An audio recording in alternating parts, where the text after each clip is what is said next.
chaos. That seems to be the word tossed around to summarize North American Racing League Round 2, Watkins Glen last week. The fast, challenging circuit in New York, across the pond to Belgium, we have come. Spa is looking lively today on the iRacing.com sim with some 40-odd cars, 47 cars to be exact, hot lapping in anticipation of 50 minutes of action. Welcome to the virtual Stevlaw. I don't know. I can't speak. Regardless, we are in Belgium. JP Costa and Trey Shuttlesworth join me in coverage for today's North American Racing League event, brought to you by Race Lab, Tam Liveries, JS Consulting. JP, I hope you brought your waffles, and welcome to Belgium. Oh, I wish I had brought them, because this is going to be a fantastic race, and I'm pretty sure waffles will go perfectly around this. I hope some of the drivers are eating some of those, because, well, they do taste amazing. And this track is amazing, Andrew. I'm pretty sure it's one of the best tracks we have on the service of iRacing. It's one of the best racetracks in the world. And, well, as you can see, 6.93 kilometers, 4 miles. I mean, it's perfect. It is darn near perfect. Of course, Spa has been around for a very long time. Let's take a look at the track map here. It's Spa. We know it so well. I do want to thank everybody for tuning in on Facebook, Twitter, YouTube, Twitch, the whole lot of them. Spa is, of course, a world-class facility, world-class racing venue. You can see the track map in front of you.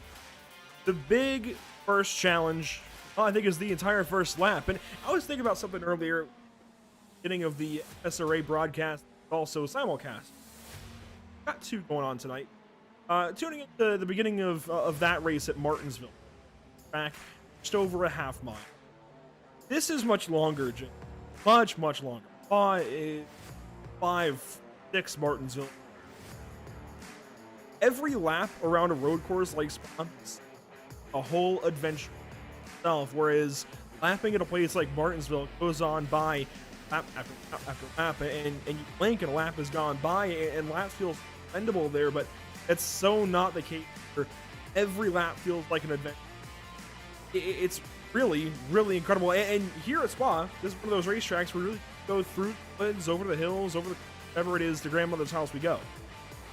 Exactly. This is, as you mentioned, this is one of the longest racetracks we have on the service. I'm pretty sure it may only lose to the Nordschleife and Le Mans.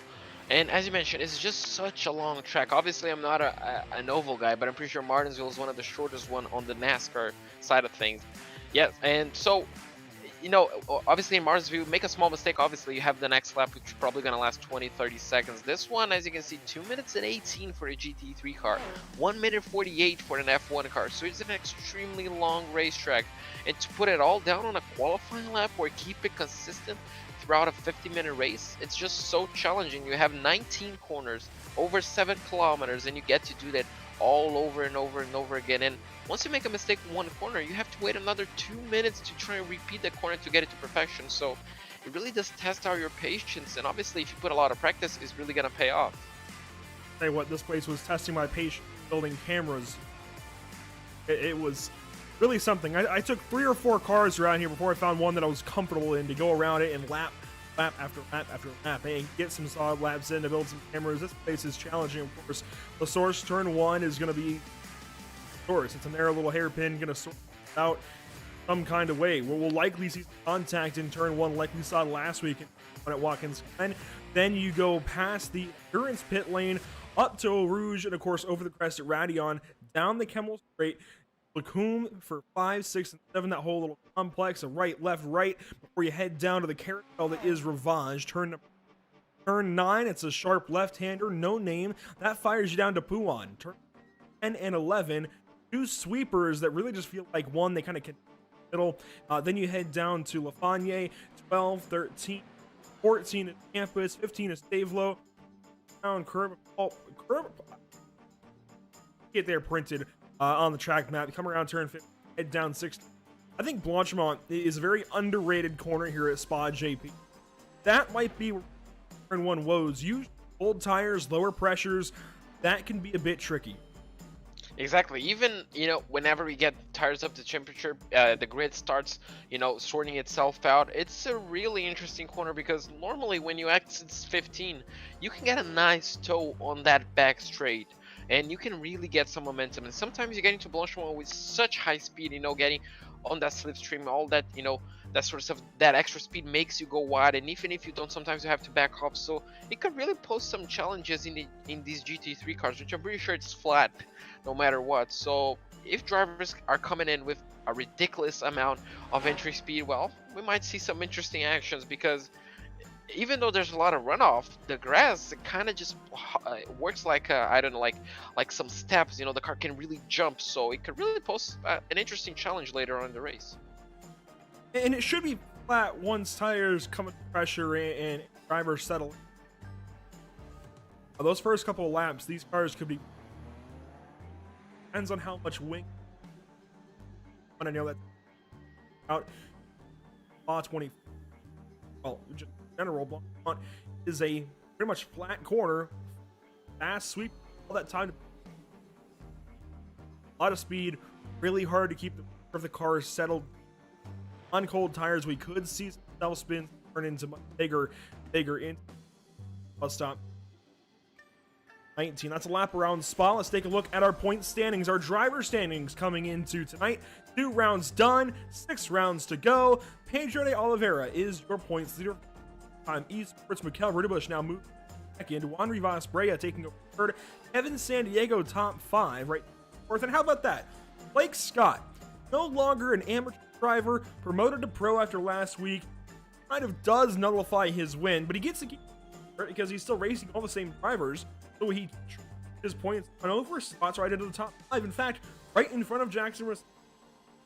Exactly, a really good showing for him. Consistency, you know, just keeping yourself consistent is going to be the name of the game. We saw last season how it worked out. So if he can keep himself posting some good, you know, even quiet races, sometimes are the best races for drivers. You know, sometimes all they want is a nice, boring race at the front. Obviously, for us, we don't really want that. We want to see drivers going side by side. But if you can do, I know, a quiet race, a quiet season, sometimes it might just turn out great. You might finish in the top 3, top 5, even top 10 for some drivers, which might really be good. And obviously the amateur point standing as well are really, really close. We can see 2 drivers tied up for second, William Coffey and Brian Long. And, well, right behind them, only 1 point separating 4th and 5th, Matthew Casey and Jose Ramos. So both championships are really close, and everything is up for grabs. Battles further down to that top 10 in the amateur category. You can see Pablo Ferretti, our pole sitter from last week, Armando Bejaran, and Mike Bronner. They're actually tied for 9th place right now. So a lot of battles, I think, throughout the entire grid that are really worth it to watch, really worth it to look after, and certainly give us plenty of storylines coming into round number 3. That's driver standings. How about team standings coming into this one? You can see Full-Time Esports, Tony Kanan's team, they are taking off. They've got 177 points. The Dark Horse Esports 160.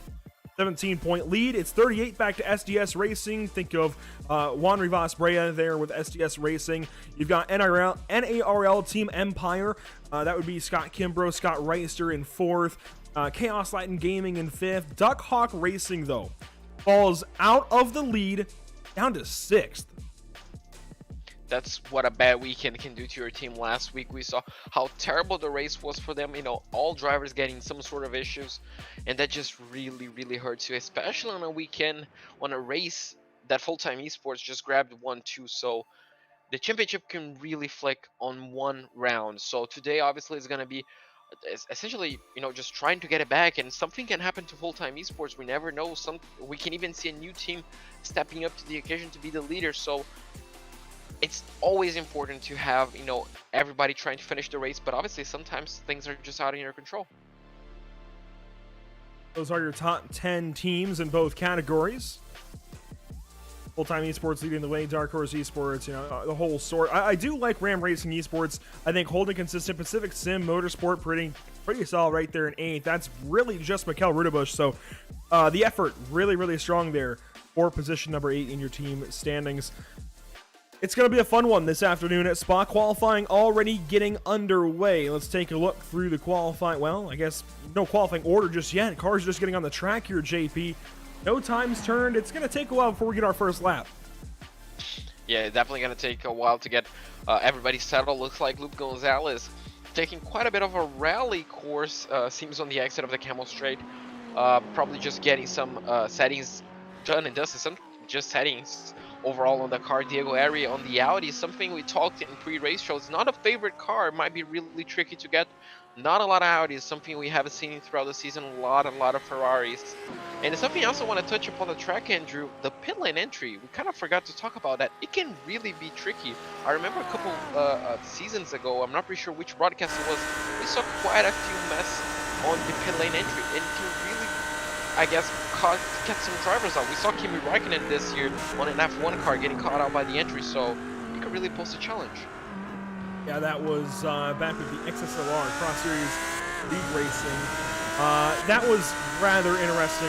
I'd say we had a car go Austin Powers into the pit entry, and those were Dallara IRO1s. Those were Formula cars, so that was extra interesting. Diego Era working now through La Source, and he will begin his first flying lap, it looks like. Here's Matthew Casey coming around up to Eau Rouge. The Porsche will go. Exactly, a flat-out corner. You really have to be bold. Obviously, these GT cars are posting a lot of downforce, so it would really be easy for them to go flat out, even on the slipstream. Now you get really a lot of time to keep thinking about essentially your braking point. The camel straight is so long, and then as soon as you see the curb, you brake, you turn in. You try to get the car halfway across both curbs. He does it really nicely. Then you kind of swing again the car on the right-hand side. He does hit those curves well. May have just off track. Got an instant point, essentially just deleted his lap, and then you go downhill into the mountains. You just get this really long, sweeping right-hander, and then you go to No Name, one of the most famous corners on this racetrack. Kind of tricky to get it right. Looks like he misses the apex on the inside just a tiny bit, and then, well, one of my favorite corners, Puan. This is about the halfway point as far as time goes, at least. Not necessarily as far as length goes.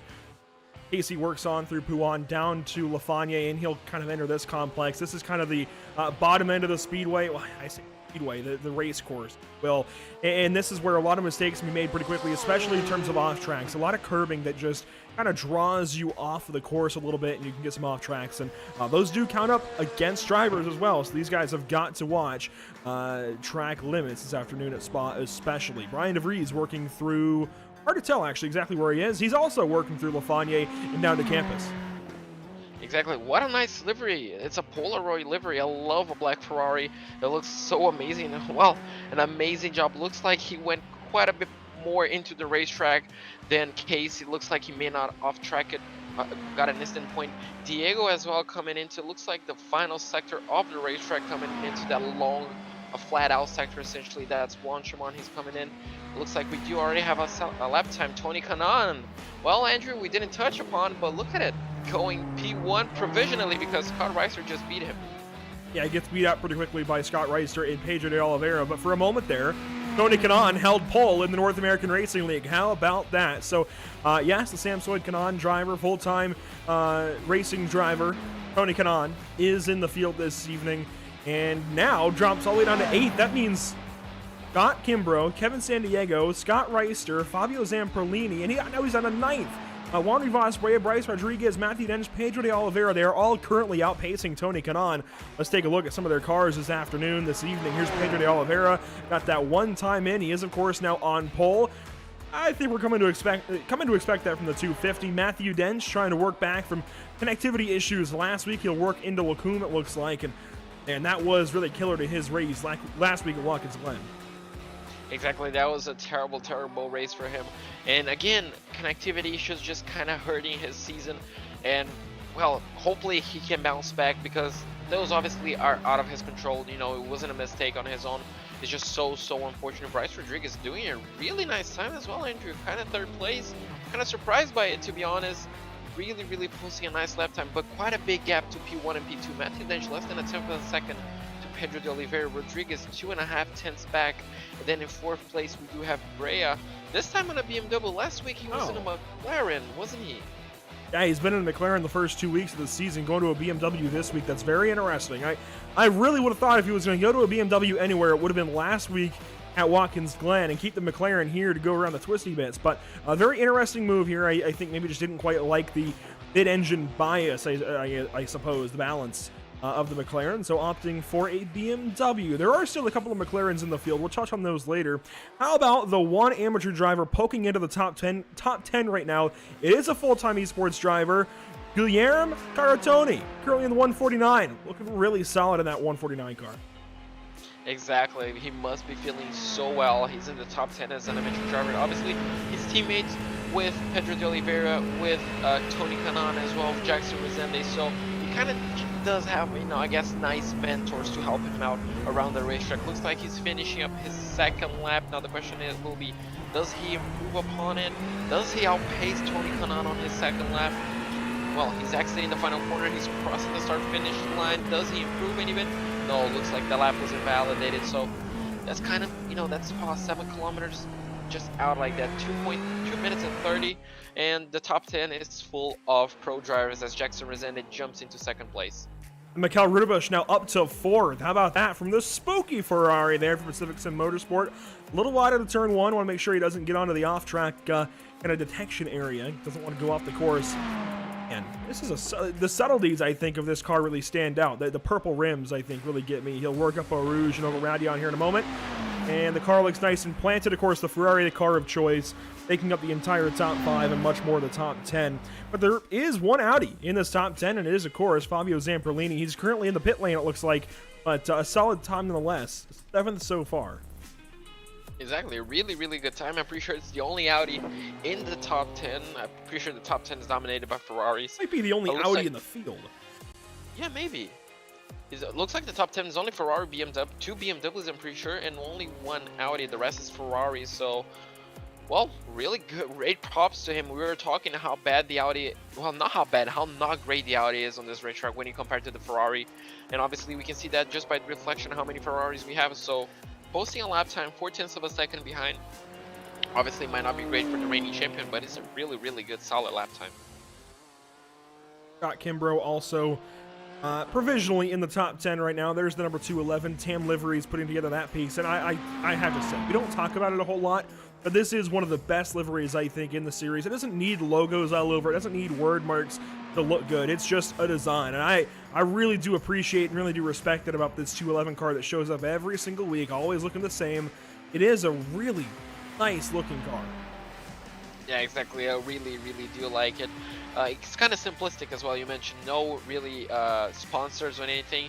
It looks really good. I really do like it, and it's kind of striking. I love the, I guess it's white. I'm not sure if it's white or gray, but you know, the blue and the purple black as well. Looks really good on the Ferrari. He'll work into the pit lane. Here's Teague Ashburn. Haven't seen him yet this season. He's going to pull off and stop, it looks like. But getting some qualifying laps in. Pedro de Oliveira goes a bit faster, extending his pole lead right now.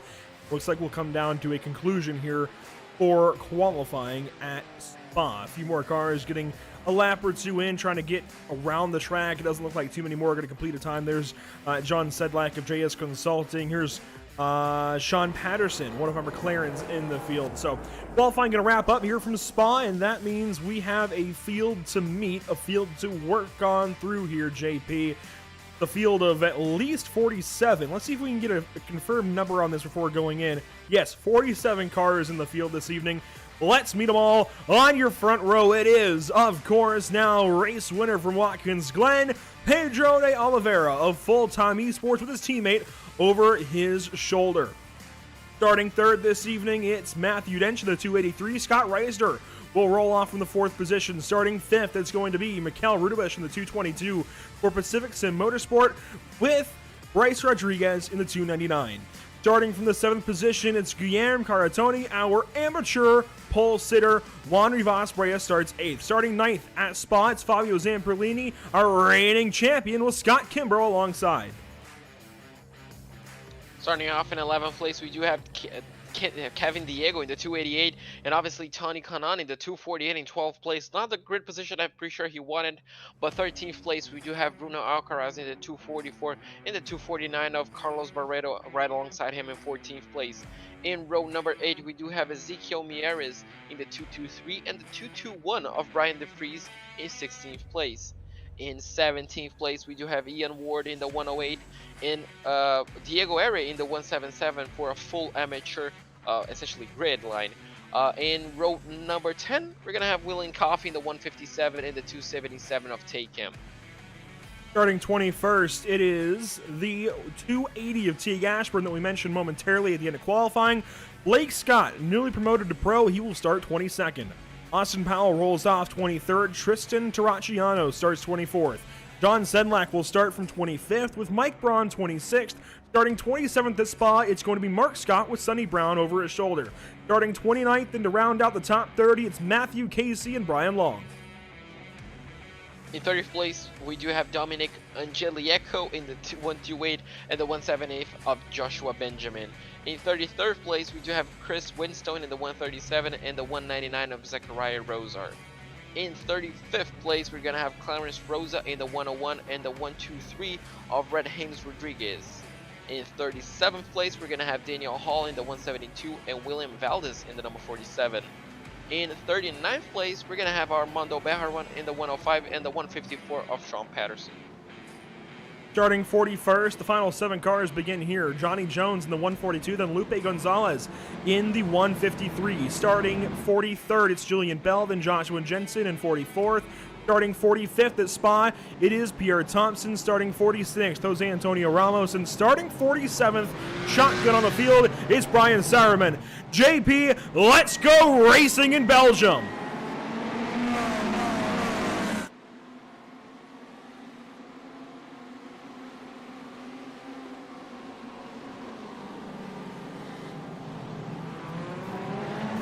There we go, already contact, they drift through it, they continue on, the entire field gonna race to Eau Rouge. Here we go. Looks like turn 1 was kind of clean, and well, let's just listen to the V8. Oh, I hear some contact. We've got crashing up Eau Rouge the first time, we don't know who just yet, we're gonna wait on things. We've got an accident. We got a big gap between two groups. Juan Rivas Brea, big crash. Oh, we did have a BMW. It looks like we do have a Ferrari going kind of off. We have a lot of cars going off track. That's a Ferrari. I'm not pretty sure 100% what that is. But looks like we do have a few victims of lap 1 around Spa.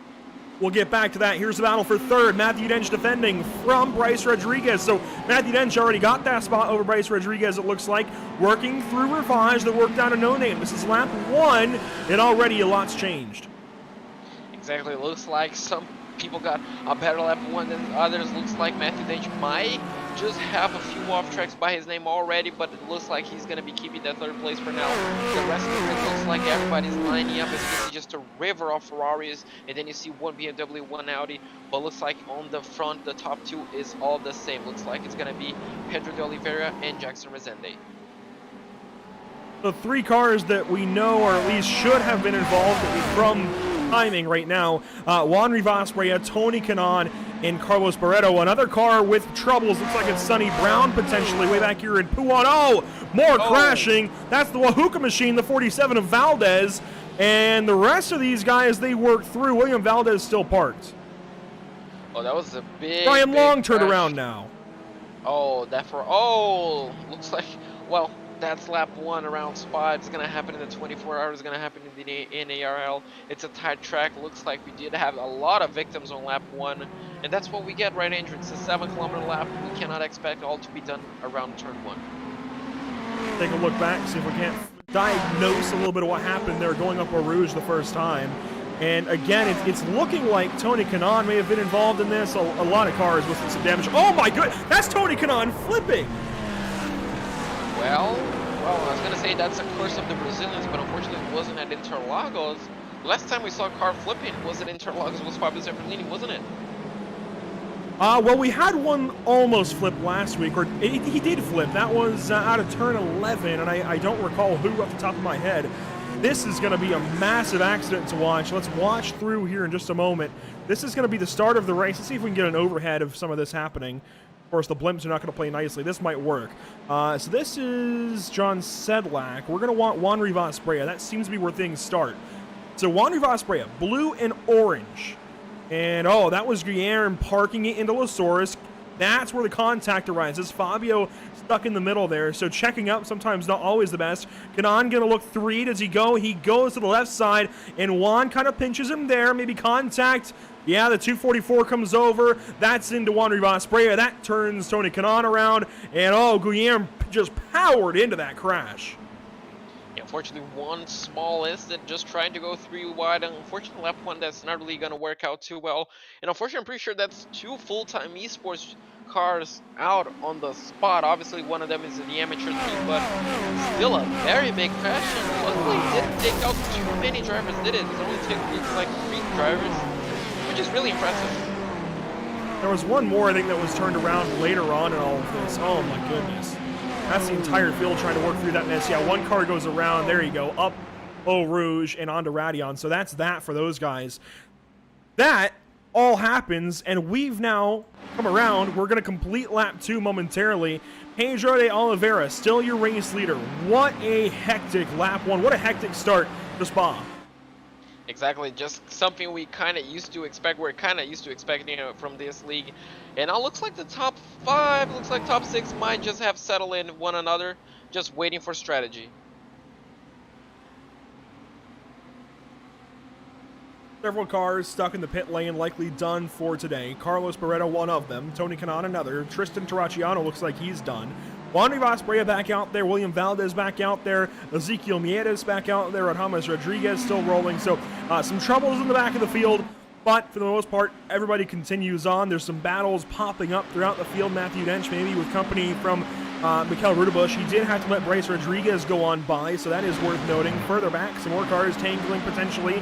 Kevin Sandiego amidst a 3-car line. Fabio Zamperlini out front. Guillermo Caratoni in the back. So that was not Guillermo that powered into that crash. That was somebody else. Yeah, that was some. Yeah, looks like somebody else. Looks like Fabio Zamperlini is not. That might have been Barreto. Yeah, probably. Oh, as we do have a change for the lead as well, Andrew. I was gonna mention Jackson Rezende took the lead from Pedro just as Fabio Zamperlini kind of cut off the nose for. I'm not pretty sure this is. That was Kevin Sandiego in that red Ferrari. Oh, it's Kevin Sandiego. So unfortunately for him, just battling for position and well, kind of lost him a lot of positions trying to overtake just one car. Meanwhile, you mentioned it, teammates getting after it. Let's see if we can go back and find the pass between these two drivers. This should be interesting watching these guys go at it. So this will be up Eau Rouge that we'll begin with. Let's go on board with Jackson and watch this pass take place. Remember last week Jackson said, both of them said that it's full-on racing for these guys. You know, there's no team orders keeping them behind. They're just going to go at it. And Jackson somehow goes around the outside, just carrying way more speed. And as you can see, Pedro just kind of backing off. He knows his teammate. He knows it's only lap 3. So, well, this is going to get interesting, Andrew. For the rest of the race, I'm pretty sure these two are going to be very, very close to one another.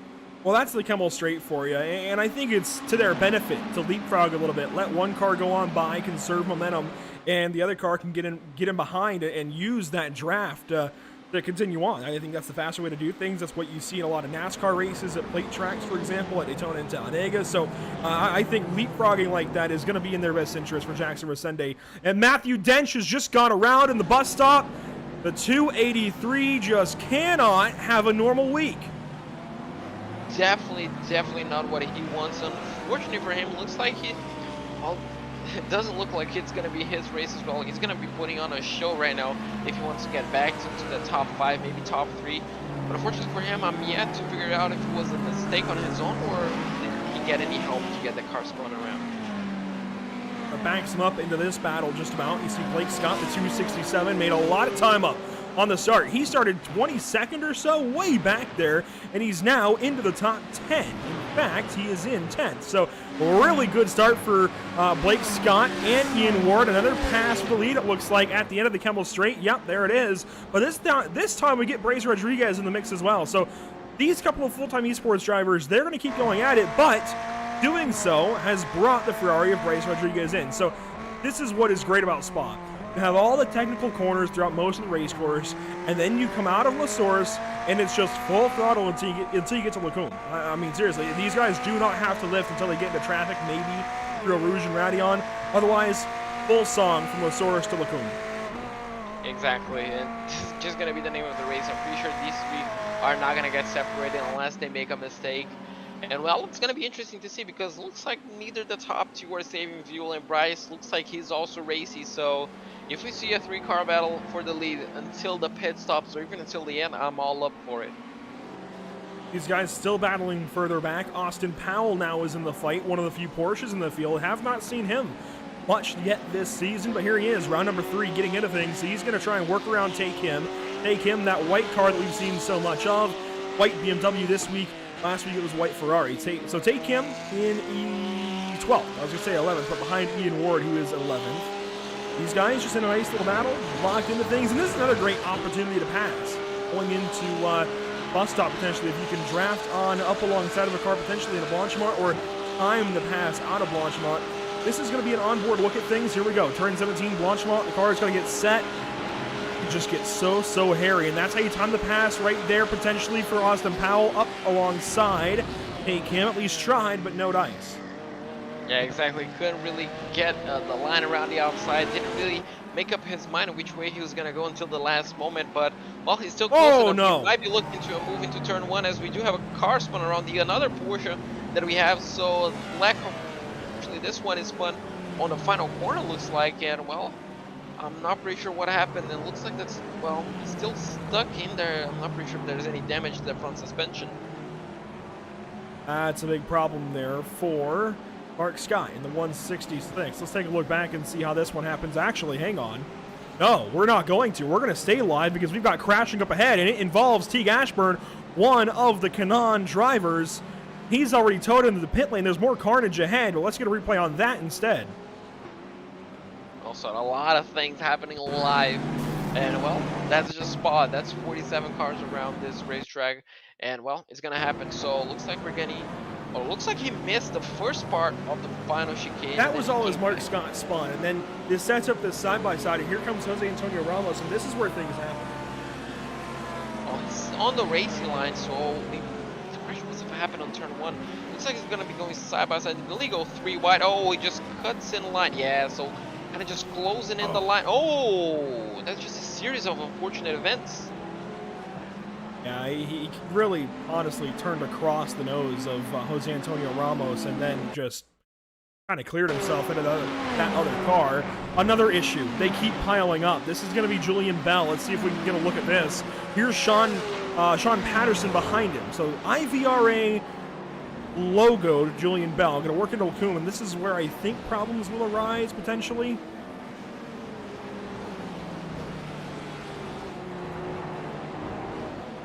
A little bit further through the lap. So this was all happening as we were showing the replay. There it is. Car just kicks out. That's a really odd spin out of a Ferrari. Yeah, looks like he may have just clipped the curb on the entry of the corner. May just, I don't know, stepped on the brake wall on the curb. May have just unsettled the car, but really unfortunate. Acted like it was grass. So, I mean, just a small mistake. The smallest of margins, sometimes it costs you a lot. It looks like the battle for the lead, well, it's still going to be on, like we saw last week.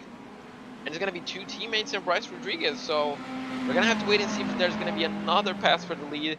And it looks like these Ferraris are really slingshotting from one another, especially up on roofs. We're going to see if, yeah, look at it. Jackson Rezende just got a nice toe in. Well, he's going to be going side by side even before we line up, maybe. Jackson going to look at it, potentially. Pedro's going to move over, take the left line down to the corner. Bryce Rodriguez looking to the inside of Jackson Rezende. He's going to go for it. Does he go for 2? No, can't quite do it. Side by side. Oh, my goodness. What a move. That was a bold move, but that was beautiful. Really well done by him. Even with the slipstream, Jackson Rezende could not really keep up with him. So Bryce Rodriguez now moves himself into 2nd place. And, well, this is going to upset the full-time esports plans for the race, and well, let's see if he can do one more because it looks like he has a lot of pace on his end. Can you believe that we've had all of that happen and we're now 13 minutes into this race? I mean, 13 minutes just gone like that. That's how quickly this race has gone by. These guys on lap number 6 of an expected 22, and here we go. Challenge with a race lead. Bryce Rodriguez is going to challenge down to Lafayette, that corner, and he takes it. He's got the lead. This is the first lead change we've seen in a couple of weeks since Monza. Exactly. Well, this is amazing to see. Somehow he just got 2 full-time esports cars last in 1 lap, essentially in a sector, as the 2nd sector ends pretty much there. So Amazing lap by Bryce Rodriguez, and well, looks like he's kind of shooting off, nearly half a second away, nearly half a second clear of Pedro de Oliveira. So somehow his Ferrari seems more in tune, maybe not overheating tires. Somehow he just has more pace than the full-time esports drivers behind him. And well, if they keep battling between them, he's just gonna be signing off into the distance. Using the draft. I think Pedro and Jackson have been a little more complacent with one another, but there's none of that for Bryce Rodriguez. He's not a teammate with those guys. He doesn't have to worry about them. He's just going to go and try and beat them. So really solid move so far out of the 299. Doesn't have to worry about anything else with those two drivers. Just needs to pass them. Obviously, though, the Kemmel Straight going to lend itself to another pass down to Lacombe, I would imagine. Exactly. Well, this is going to be a sort of payback medicine, I guess. And well, if those two can time it to perfection, you can really get a good slipstream. We're going to see if Scott Reiser can time it to perfection against Michael Rudebusch as they go up the hill. As you can see, it's flat out in the GT car. And well, looks like it might not be close enough. Looks like the Ferrari might not have, the BMW might not have the full legs. But well, you just have to keep at it. And well, if you can keep it up, he might get the position. It looks like the top three still, well, they're still the same. Bryce Rodriguez to Pedro de Oliveira to Jackson Resende. These three have walked away from the field a little bit. 3 seconds clear of fourth. That's Michael Rudebusch much further back. Fifth is, of course, Scott Reister.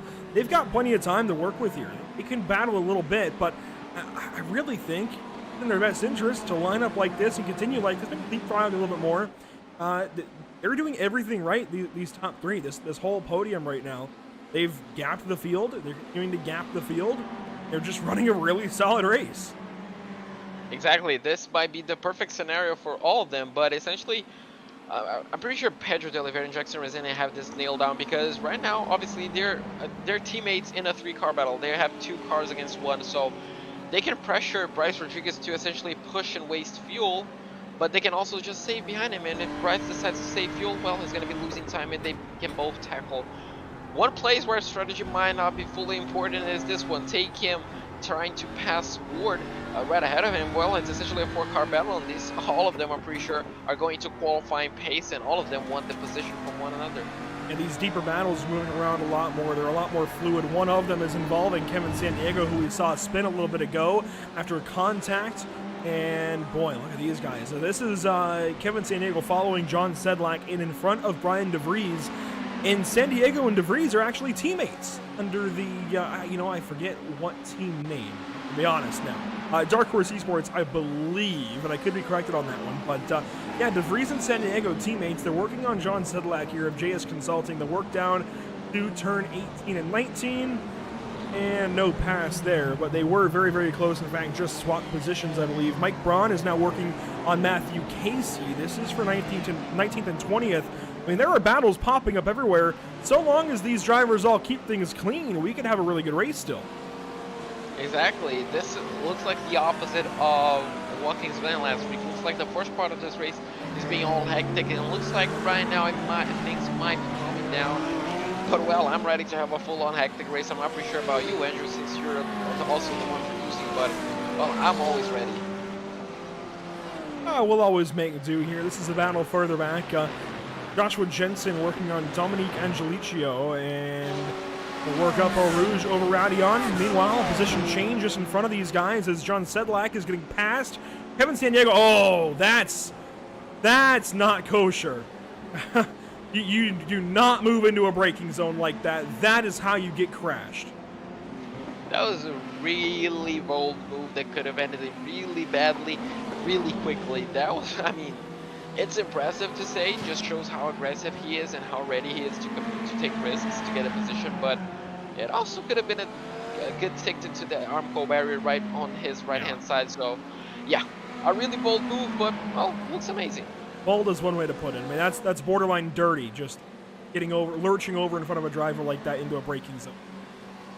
Anyway, this is the battle further back. Diego Arenau working on Joshua Jensen. They've passed up Dominic in the 128, leaving that Alfa Romeo looking Ferrari behind. And they will do battle down to Lafayette. More battles throughout the entire field, trying to search for some a little further back.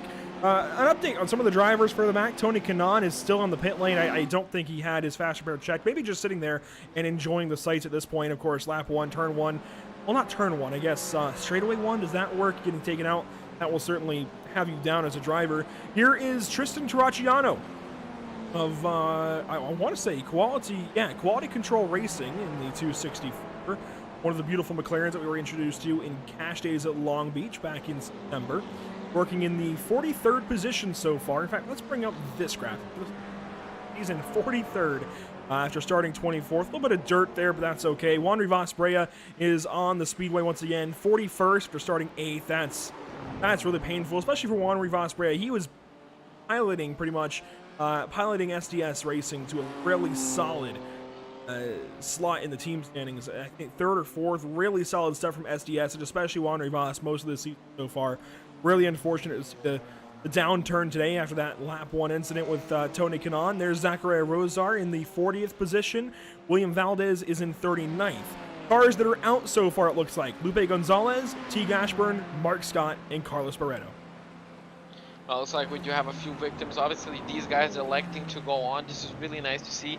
But obviously, some victims may have just gotten way too much damage. You know, lap 1, as you mentioned, really hurts as a driver. It looks like we do have a Red Bull back to Ferrari. I'm not 100% sure who this is. There we go, Pierre Thompson.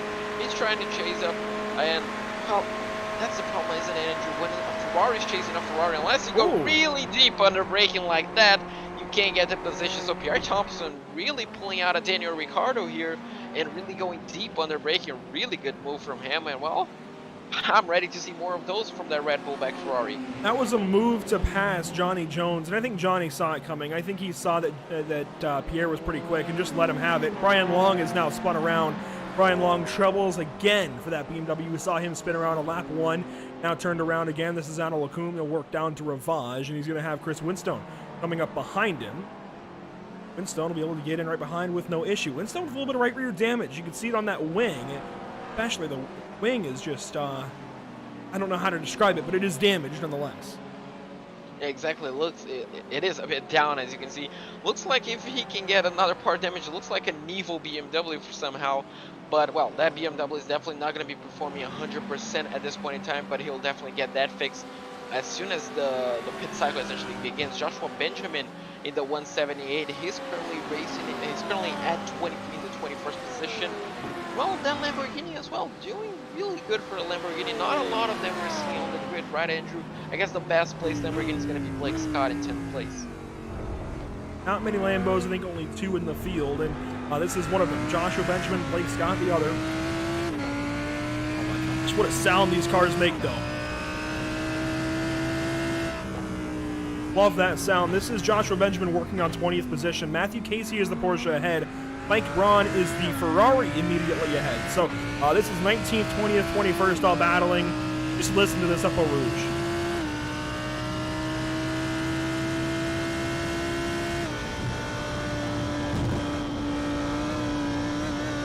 A little bit of lifting there, working the throttle, keeping the car under him. That is, of course, well, the safe way to do things up Eau Rouge. It can get kind of sketchy. Here's a nice little battle. Teammates, I think, just trying to work around the field is actually... Here we go. These guys get side by side now. As soon as we leave them, Mike Braun decides to go up the inside of the 141 of Matthew Casey, take the spot away, and well, move on into the 19th position. So that'll leave 20th in the hands now of Joshua Benjamin. Exactly. Oh! Nice move. Oh, and Diego Era. Cars. Oh, spun around. And that's the second car we've seen spun around that exact same part of the racetrack in 2 laps. Oh, he's coming back into the racing line. Oh, but everybody avoids him. Oh, no, don't come over. Oh, yeah, getting quite close as you essentially exit a blind corner. Obviously, no way of knowing, but luckily that Audi keeps himself clear of any damage, looks like.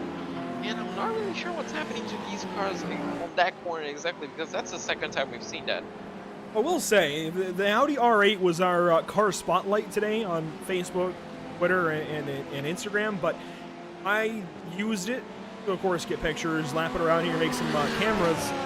Gotta be honest, I never really liked the balance of that car here. It never felt planted. It never felt all that good. So I'd imagine the Lambo is in the same boat. They're relatively the same car. They're built on the same platform, but at least as far as getting scanned into iRacing, many years apart, which would really change some mechanics under the hood and some handling characteristics. So they're on the same platform, but likely a good bit different in the sim.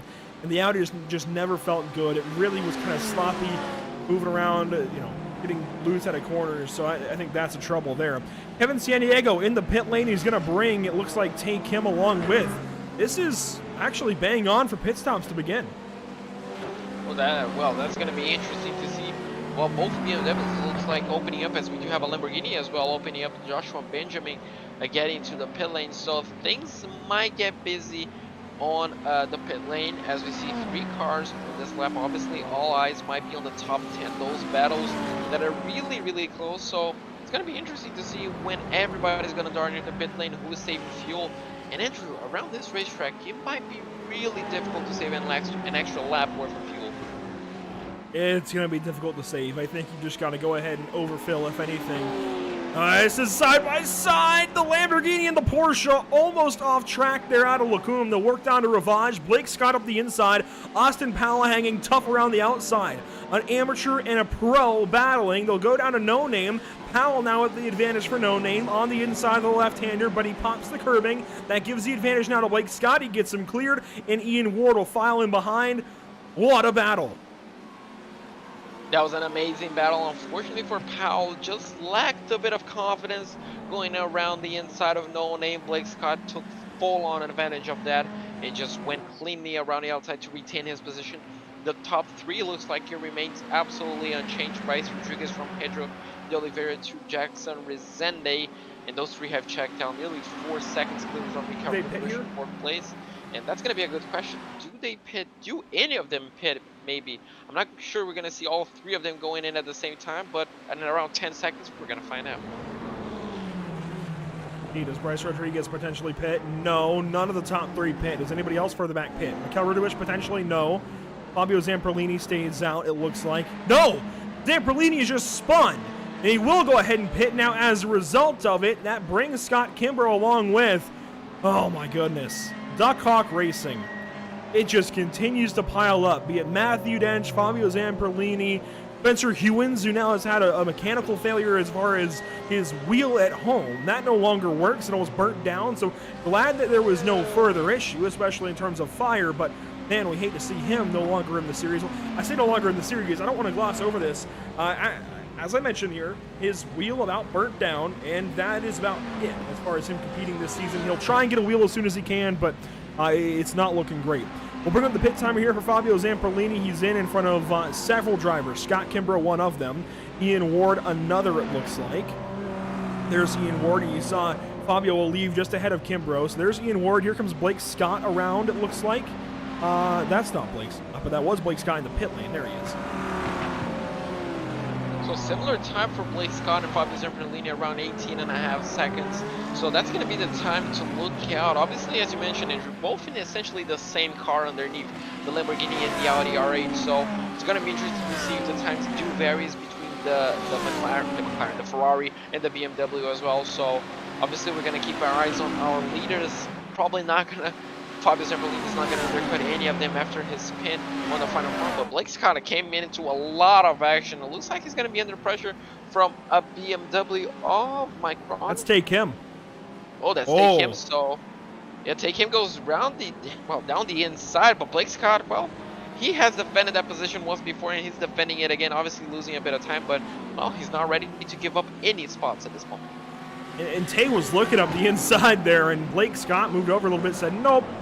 Oh, Blake Scott sideways a little bit. I think maybe a little bit too much rear brake potentially. A little bit of rear bias in that car going through Rivage. The rear end came out a little bit. Glad he hung on to things. And he cycles for now into 23rd position. But the car in front, Daniel Hall, has not pitted yet. The car behind has, however, pitted. That is Take Him. Julian Bell, 2 cars behind, has not pitted. That's that black, white, and blue Ferrari. Ian Ward, a couple of more cars behind these guys. He has pitted as well. So we're in a big mix back here, truly. We are in a very big mix of cars that have and have not pitted. Another big mix is Armando Bejaran right between Fabio Zamperlini and Scott Kimbrough. Bejaran finds himself currently in 18th, but the car in front is pitted, the car behind is pitted. Now pit stops for the guys in front, including our race leader. Well, it looks like things are going to get hectic right now. Scott Reichster, Bryce Rodriguez. Now we're going to be seeing if Well, looks like the top two are on the pit lane. Pedro de Oliveira might, he's also in the pit lane. Austin Powell as well in that Pedro fourth track. Oliveira and Jackson Rosende did not pit. They stayed out. Oh yeah, they stayed out. Well, the timing sheets have cheated on my eyes, so only Bryce Rodriguez pitted. So that might be the cost of running on clear air. Wheeling Coffee as well in the pit lane, as we do have. It looks like Austin Powell leaving first. Joshua Jensen as well in the pit lane. So, well, everybody's busy except looks like Pedro de Oliveira, Jackson Rosende, Mikael Rudebush, and Matthew Dange from our pro class. So many cars in the pit lane. It's hard to keep up with them all. Garrett Thompson, a small adjustment. That's going to hurt him a little bit. Here comes Julian Bell. So many cars in. They're all pitting right here. This is the cutoff for all of these guys, unless you're full-time esports atop the field. There are 5 cars now that have stayed out to this point. Those beginning with Pedro de Oliveira in the number 250 and ending with Guillermo Caratoni. So 3 full-time esports cars have not pitted yet, those being Pedro, Jackson, and Guillermo. It's Mikael Rudebush and Matthew Dench along with them. Exactly, so quite an interesting sight to see all of this, not all of them pitting, as we do have Blake Scott still defending from Tay Kim. Tay Kim is ready to take on that position as they're going around the outside. How did they not touch there? I'm not 100% sure, but I'm pretty sure they didn't, as they're going to go side by side. Once again, Blake Scott is going to be forced down the inside, and on the outside of No Name, can he retain that position? Take him much braver on the brakes this time. Oh, that's a nice drift from that BMW. That's going to allow Blake Scott to go down the inside onto Puon. Well, Take him's going to try to hold it around the outside. Can he do it? They're still going side by side, Andrew. Our leaders are pitting, but this is just too good to leave. This is a battle around the 10th position once they cycle through. Blake Scott trying to work around the outside now. Take him trying to get this spot back away. This is for 10th tentatively. And now Austin Powell battling with Ian Ward, it looks like. Oh, these guys are racy. And look at this train of about 7-8 cars all together. Take him a little sideways there out of the corner. Oh my goodness. Oh my goodness, indeed. Looks like that battle between Tay Kim and Blake Scott brought everybody together. And it looks like the rest of the field is in. Obviously, the top 5 was the only one that remained. Looks like Blake Scott might be just too close to Tay Kim at this moment. He's going to have to back off. That's going to allow everybody back there to essentially close up, and we might see something happening down into the break zone to the bus stop. Looks like Blake Scott doesn't go around the outside, but he's going to have some pressure around the inside. Don't make contact, guys. Austin Powell is still on the track. I'm losing track of name, but looks like everybody makes it through safely to the bus stop. They made a bit of contact, but thankfully not enough to wreck. Blake Scott now with Ian Ward up the left side. Up front, I can tell you how they've sorted out because Pedro de Oliveira has taken less fuel, and now Bryce Rodriguez and Jackson Rosende are battling down to Lacombe side by side. Rodriguez in behind, a shot in the keister, as Steve Post would say, and Jackson Rosende holds the spot. But Pedro de Oliveira, a 2-second lead it looks like. It was a 1.5 seconds, now 2 seconds over these guys. That's big. He must have taken less fuel, and maybe not. I think just got out of the pit lane better. Maybe got into the pit lane, got in, out, I don't know, because look at this lane time. You can see lane time of a 41.4. That's a second longer than Jackson Rosende, and the pit stop was a 0.5 second longer. So maybe better on fuel. There's Rosende now. You can see the pit stop a little bit shorter, pit lane time shorter. And here we go, Bryce Rodriguez. That's telling. A lot more time in the box, likely a lot more fuel. Exactly, Bryce looks like may have just miscalculated the fuel. Jackson, I'm pretty sure he underfueled the car as usual. That's something we're used to seeing from Jackson because he closed in the gap on that in lap a lot. He was much further behind. Wow, he goes really off the track, and right now he's going to be definitely losing the position to Bryce Rodriguez. And Bryce obviously just miscalculated the fuel. That's going to hurt him. Now, will Jackson Rosende defend down the inside? Yes, he will make life difficult for Bryce Rodriguez. That's just going to allow Pedro de Oliveira to essentially just check out as Bryce looks like smartly backs off into Blanchimont. And, well, looks like they're going to be holding position for the time being. And, well, this battle looks like it's going to erupt soon. And, well, I'm ready to see because, as we saw, Jackson Rosende is elbows out. He's not ready to give up any time at all. Great battle between these two. Rodriguez now looking inside to La Source. Not there, can't make a move. He'll take a late entry, try and get some time on exit. Kind of a karting move to take that later entry and get that exit speed. Serve momentum, get back to the throttle a little bit quicker.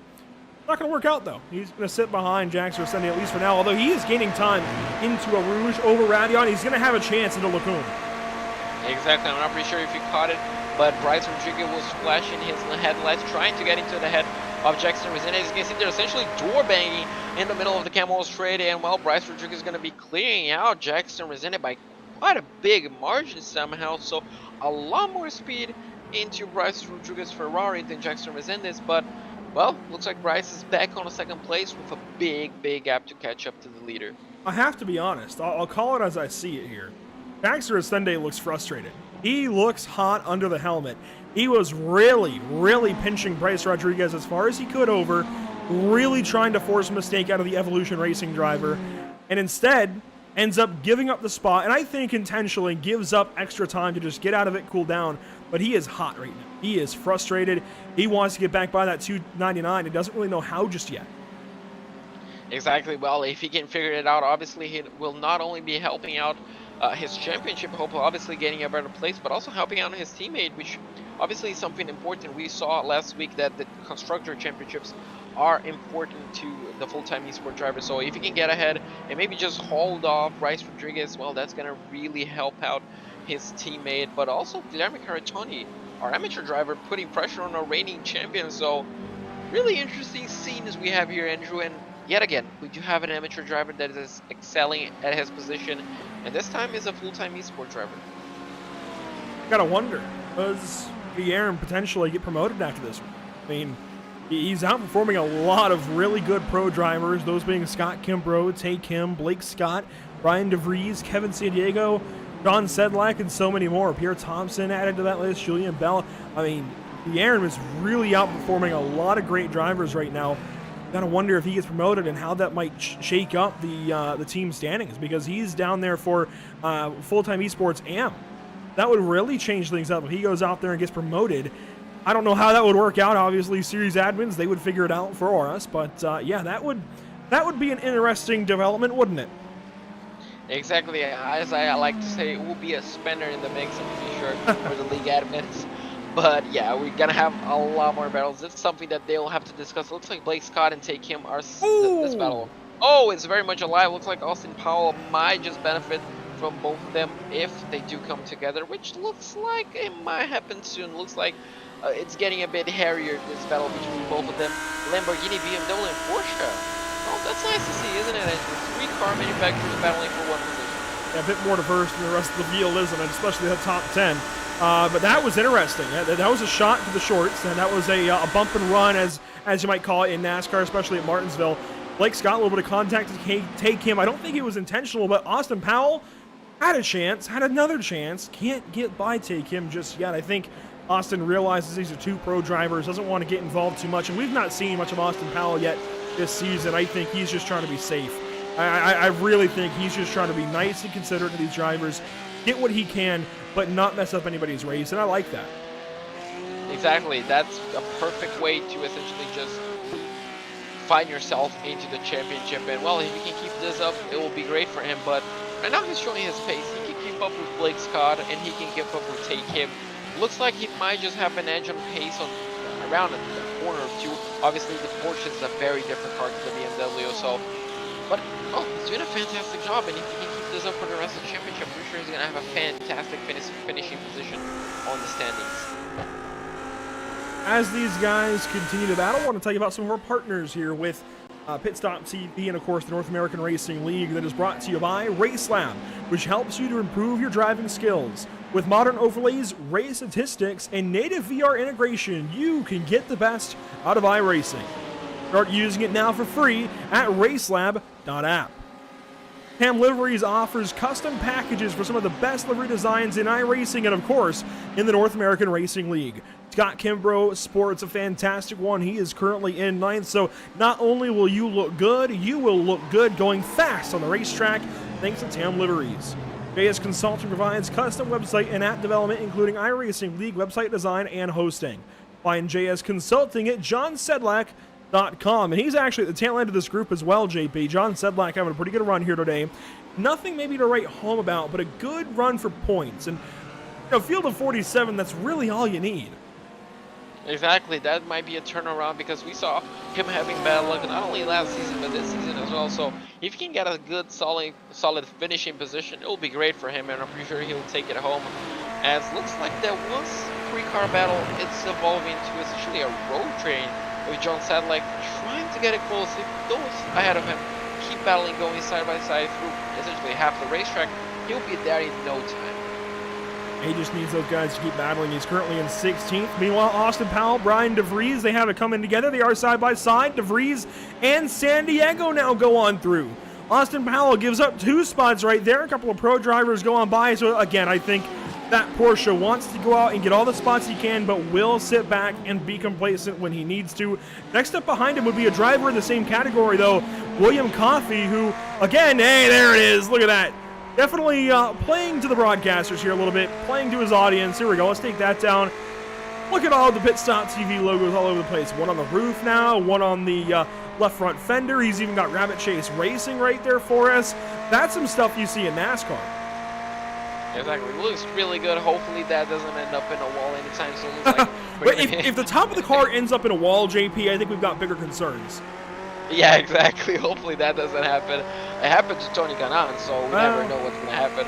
But, well, it's a fantastic logo and a fantastic way to get in the broadcast, and a fantastic angle as well, I'd say. Looking at the back of the end of a Porsche, and, well, looks like might be getting that position sometime soon. So if we can follow that up later on, whenever that comes, it's going to be interesting. Looks like we do have 2 BMW. It looks like 2 teammates. I noticed the close interval. That's what I noticed first with these drivers. Bruno Alcaraz and Ezekiel Miedes, both in the pit lane, both stopped. Really unfortunate to see them both have trouble here. Teammates stuck in the pits, likely done for the day. But we've got a battle up front still. Jackson Resende. Oh, that's a place to rejoin a battle, isn't it? Right over Radion, punching those curbs. Resende with the draft. Does he try something this lap? We're inside of 10 minutes to go. Looks like he's not going to be close enough. Bryce Rodriguez just goes a bit defensive to show, well, you're not going to get past here today, kiddo. But, well, looks like this battle is still erupting. Looks like it's still a healthy gap to Pedro de Oliveira, 1.8 right now. So the gap is coming down. Bryce is showing some true pace, and Jackson, well, essentially just riding the wave.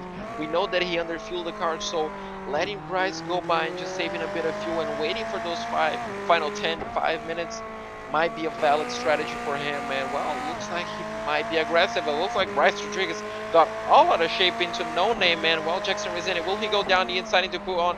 Yes, he will. They're gonna go side by side, Andrew.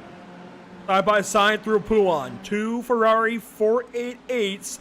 They'll work down to Lafayette. Do they stay side by side? Yes. Bryce Rodriguez holding tough on the inside. Resende, oh my goodness, closes the door, takes the spot back away.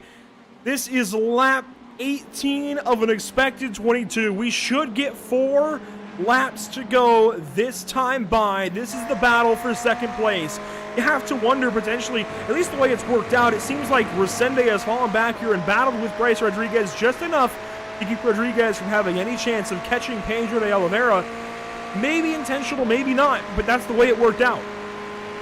Exactly, it might have just helped out, essentially killing 2 rabbits with one stone. I'm not pretty sure what to say it is in English, but Bryce Rodriguez is having absolutely none of it for the time being. Well, he's really racy, and, well, I think we're just gonna see a rinse repeat for the remaining 4 laps, as you mentioned, Andrew. These guys are gonna go at it. I'm pretty sure lap after lap. This battle for second place, it's not over yet. It's 2 birds with 1 stone, but I like yours as well. You guys working to the source.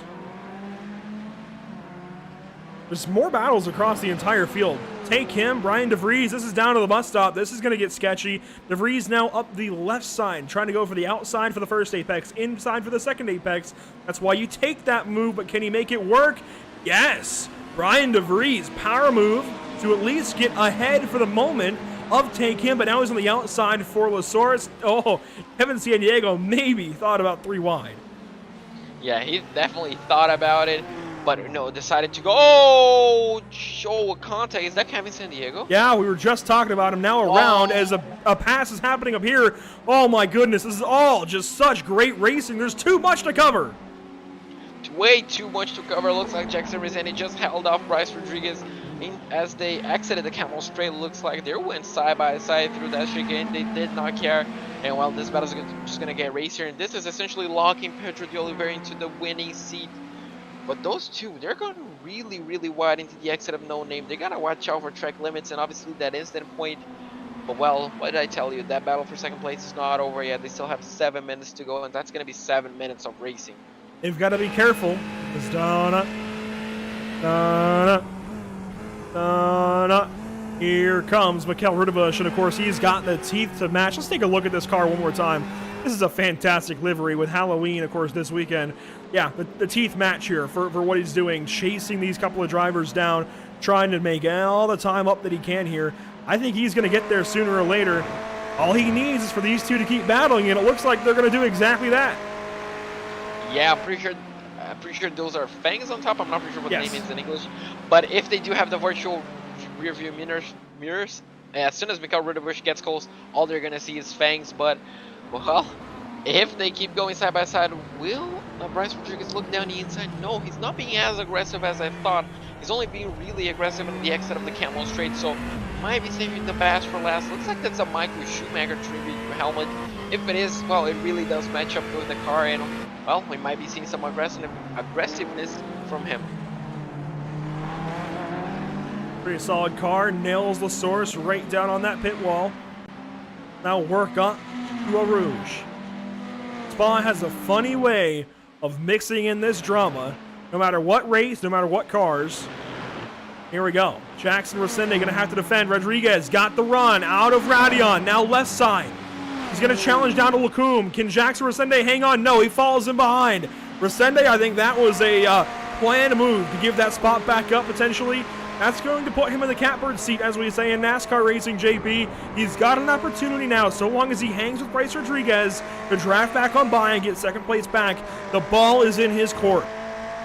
Exactly, now he has to time his move to perfection because he learned that Bryce Rodriguez might not be willing to make a move down into the bus stop. So if he can get within 1 or 2 laps to go, the move done into the Camel Straight, the end of the Camel Straight, he might have that second place locked and loaded. But obviously Bryce Rodriguez on the last lap, we all know how we like to be aggressive on the last lap. It might be all or nothing, so this battle is definitely not over, but he needs to keep up with Bryce. And if we know Jackson, he might go for a move as soon as possible. Doesn't matter which corner, if it is a straight or a corner, I'm pretty sure he's gonna go for it. He just kind of gets way too aggressive, as we do have. Oh, is that Kevin San Diego's Ferrari? That is somehow what's happened to Kevin San Diego. He is done for the race. 4 minutes to go. I'm not really sure how that happened out of the spin that we saw. There must be a whole extra page to that story, if not an extra chapter. I wish we could go back and check it out, JP, but there's just too much great racing across the entire racetrack. Like Fabio Zamperlini defending over Guillaume Caratoni. This is out of turn 15 and 16. Oh, this is another battle to keep on, and well, the reigning champion getting a pressure from obviously a full-time esports driver, but an amateur driver. This is going to be really interesting to see how this unfolds. And obviously, Andrew, this could have, I guess, bigger repercussions, but that Ferrari is just showing up its true pace, and the Audi unfortunately is lacking quite a bit behind. Fabio Zamperlini doing the best with the hand that he chose, kind of. Obviously, he was his decision to run the Audi, and unfortunately, it's not a competitive car. And I'm pretty sure Guilherme Caratoni, oh, he's just enjoying the view, and we might see a move as they enter the Camel Straight. Closing right in through a source. Great corner for Guilherme. Now he's going to have the opportunity up Eau Rouge and Radion to draft up to this car. I don't know that it's going to happen this lap, potentially the lap after. This is lap 21, so that was 2 to go. 2 to go for the entire field now. They'll come around to the white flag next. Here we go. Guilherme is going to have a great run up front. Same thing for Jackson Resende. Into Lacombe. He sits behind. We'll go back to his teammate, Guilherme Caratoni. He had drafted up to Fabio Zamperlini. Sits behind. So clearly the play from Full-Time Esports is to wait for the white flag. Exactly. That's going to be the play for both of them, but they have to nail it down. Now the pressure will be mounting not only on Bryce Rodriguez, but also Jackson Resende. He cannot afford to make any mistakes whatsoever if he wants a shot at that second place. Looks like the gap is still healthy to Pedro. Mikel Rudebush kind of closing in slowly but surely. If those two get any contact whatsoever, Mikel Rudebush will definitely thank it. But well, I'm excited for this last 2 minutes. This is gonna be amazing to watch. Lap car to the left. Jackson really tough into the braking zone, up onto the curbing a little bit. Makes the pass though, gets on by that lap car. That was important for Jackson to do. Now Mikkel gets hung up behind him. Can Mikkel get on by quickly? He will do so now into campus and bring Scott Racer along with. That was close. Boy, there's so much going on. I do want to mention Blake Scott was hanging on to Brian DeVries there for a moment for the top 10. Now has fallen back a little bit. William Coffey is currently second in the amateur category. And third in amateur, you got to go way back to Joshua Benjamin back here in 15th. This is one of the better races as far as the pro guys stacking the top end of the field. Even though Guillermo is in the top 10, they are really making up most of this top 20. A really good day for the pro guys here at Spa. Meanwhile, out of the bus stop for the penultimate time, the white flag presented by Tucson Sound Art is dropping on the field. At least it should be. That does match now. Yes, it's lap 22 of an expected 22. Yes, final lap now. The white flag presented by Tucson Sound Art at Spa. Now all the pressure looks like Pedro de Oliveira got kind of out of shape as they exited turn 1, and well, now it's now or never. Jackson Resende has to absolutely nail turn 1. He has to nail Eau Rouge and ready on. It looks like he might be a bit too far away from his leg. Yeah, that's not gonna. I'm not pretty sure that's gonna work out. If he can get a good enough slipstream and a good enough toe, he's definitely gonna be sending. But it looks like he might just be a bit too far away for this lap. Oh, here's some battling. Mikkel going to take the inside. Reister looking outside. Reister had a much better setup. Can't do anything with it. Mikkel keeps the spot for now. DM Cartoni and Fabio Zamperlini, they will hold suit. I really thought they would have tried that time down the Kemmel Straight and into Lacombe, but maybe Jackson is waiting for the bus stop. That's bold. To only have one chance at somebody on the final lap, that's bold. Exactly, that is his only chance essentially, unless Bryce Rodriguez makes another mistake out of no name. He doesn't, so essentially now this is just a follow game. You have to follow him all the way until the exit of turn 15, and then you have to try onto the bus stop. If you can get a good enough run, if you get close enough but not too close, that's going to be the name of the game. But well, only a few corners to go until we figure out who's going to have second place. White flag presented by Tucson Sound Art over the field. This is it for these drivers. Final opportunity. Dax Resende has to nail these last couple of corners and get a fantastic run down to Blanchimont and the bus stop. Meanwhile, his teammate out in front, Pedro de Oliveira, is going to power away to a second race win in a row, so long as nothing happens in these final moments at Spa. Through 16, down to turn 17. This is Blanchimont now for Pedro de Oliveira. Behind his teammate, Jackson Resende going to take a crack at things in one car, is around in front of our leader, but it's not going to matter. Here comes Jackson Resende, a challenge into the bus stop, way deep into the braking zone. Oh, what are you doing? Oh no, that's going to make sure Mikel Rudewish finished third, but Pedro de Oliveira gets his second win of the season. Jackson Resende, out of frustration, kind of cuts the chicane. He's going to be losing the position, I'm pretty sure, to Fabio Zamperlini. Does he? Not quite, unless he has a penalty. So that's how aggressive sometimes you cannot afford to be. If he only went around the outside, he could have got a better line. But from second place, looks like he drops all the way down into 8th. And that's your top 3. Pedro de Oliveira to Bryce Rodriguez to Mikel Rudebush in 3rd place. BM Cartoni does work across the line and win this race in amateur. William Coffey hangs on to second in class. Third is still going to go to Joshua Benjamin. A pass potentially here to the bus stop. Here we go. Ian Ward and Matthew Casey side by side. Casey's going to get the spot. Last quarter pass for Matthew Casey. He takes it away from Ian Ward. That's 4th and 5th in the amateur category. 17th, 18th on the track. Wow, there's more happening. Here we go. Jose Antonio Ramos does not beat Austin Powell to the line. I think that might do it. Here's one more battle. This is still a couple of corners to go. Sonny Brown working on Daniel Hall. This race is not over. Are we going to see another dive bomb into the bus stop? He might be too far away. Oh, he's going to go for it. Oh, the door is open. Are they going to door bang? No, they're not. Around the outside, will he get the move done? It's going to be a drag race to the finish. Looks like Sonny Brown did it. Yeah, he got it. Wow, what racing here at Spa. What a great field of drivers.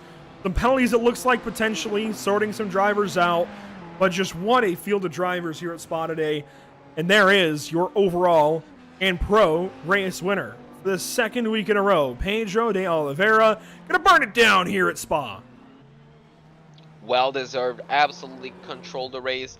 Fell under pressure sometimes from not only his teammate but Bryce Rodriguez, but somehow made it work in the end with a healthy gap to those two. And well, a string of pole positions, 2 victories in a row. Well, this championship is starting to take form in the name of Pedro de Oliveira. That it is. He's going to have a pretty healthy gap going into Detroit in a couple of weeks. Rest of the field working through, I think that's about it. I really would like to know who had an issue right in front of our leader coming to the checkered flag. Could it have been Sean Patterson or Thomas Rodriguez? They come across, they finish now, and the race is officially now over from Spa. What a race. I don't know too many other ways to try and sum it up. Just what a race. Exactly, I'm out of words as well. From start to finish, lap after lap, we had battles, we had incidents. And well, somehow I thought, you know, the past 2 races can be tough, but this one definitely, it's the best race of the season so far. And well, I cannot wait. I mean, fantastic Spa in ARL, each and every single driver, everybody, you know, well done. Should be the last lap. I want to watch this replay again for obvious reasons. And you've got to feel a little bit for Jackson Rosende. I mean, the move comes down to himself, and he does get an extra penalty. He drops to 13th, unofficially for now, but I mean, it was all him in that final corner. Again, I was so surprised that he was going to wait on that bold move, the final corner. I mean, that is really bold. I feel like if you try it into Lacombe, if you time it out of La Source, up the hill, Eau Rouge, Radillon, down to Lacombe, you've got a much better chance in the final corner. That just didn't work. Exactly, but somehow he made it work. We didn't see exactly the mistake that happened. Well, he kind of got Blanchard kind of wrong, and he was just so focused on getting down the inside. You can see he broke at the exact same marker, but somehow just no, he didn't. let off the gas, let off the brake pedal completely, and at that point you're not stopping the car, especially on the inside lane. He tries to get it back on the racetrack. Luckily, he steps on the brake, and unfortunately for him, that's a lot of positions dropped. That's going to hurt his championship. And if he would have just kept it on the racetrack in that final corner in front of Fabio, he would have held on to 6th. He would have finished 6th in front of Fabio Zamperlini. Those are the little decisions. Those are what pile up going for a championship, and that is the difference that's made. I mean, as a championship speed kind of driver, you've got to have the awareness there to stay on the racetrack. You can't cut that corner because that's what happens. Exactly, and unfortunately for him, he learned the hard way. And well, obviously it's just gonna be, I guess, experience for him for the next time around. Obviously something that kind of should have been on his head, just way too focused on getting the 1-2 once again, and unfortunately a 1-3 essentially just drops down into a 1-9 essentially. And as you mentioned, if you're running for a championship, sometimes you do have to I guess value risk, and unfortunately for him, he just valued it wrong tonight. Having to be so critical of Jackson Rosende because he's such a great driver. Got so many fans that tune in each week. He shouldn't have to be in this situation. He shouldn't have to be challenging this late into a corner, this late into a race. There's small little things I think that just need worked out for Jackson Rosende. I don't know what's changed from season 1 to season 2. He's got to have this sorted out before now. That is just, I mean, that's never going to work. and especially that final corner. I get it, going for the move right there. And, you know, at that point, Bryce Rodriguez kind of hits him and helps him around. But, man, I hope he gets whatever is going on figured out. I really do, because Jackson Rosende is such a great race car driver here on the iRacing Sim. But it's heartbreak after heartbreak after heartbreak, and I feel like it goes back to Suzuka last season with Matthew Dench.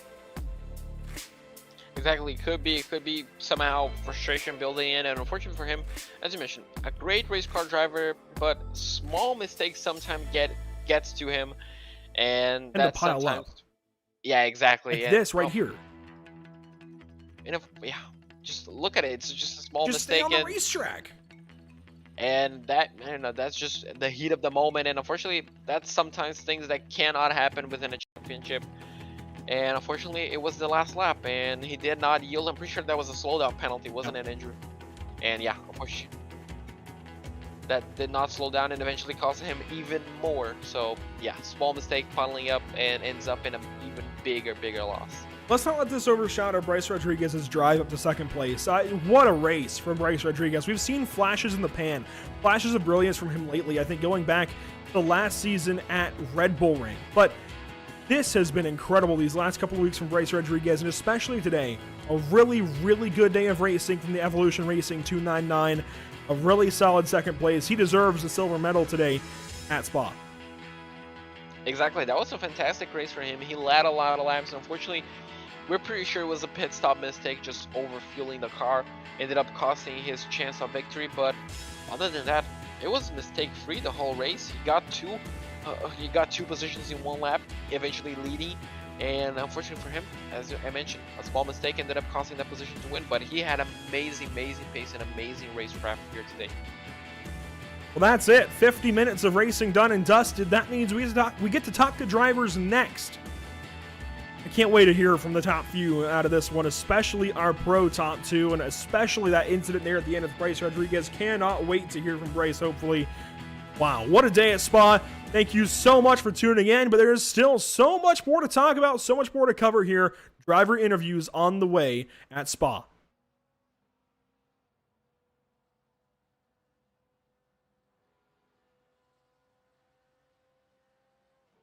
SoundArt introduces an entirely new way to listen to music in your home. By combining the best of two products, a revolutionary high-fidelity, low-profile Bluetooth wireless speaker with beautiful artwork.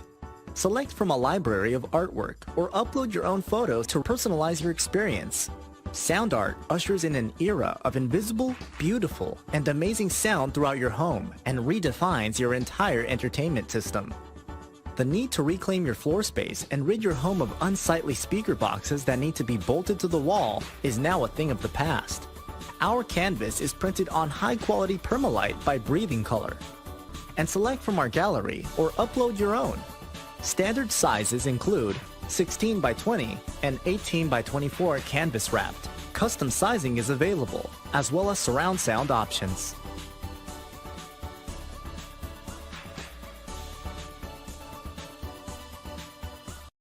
After months of quarantine, we're all interested in how we can become our best self. The team at Permanent Makeup and Cryo is here to help you get the flawless makeup look every day without the extra effort or time. When it comes to your appearance, you deserve the best care that money can buy.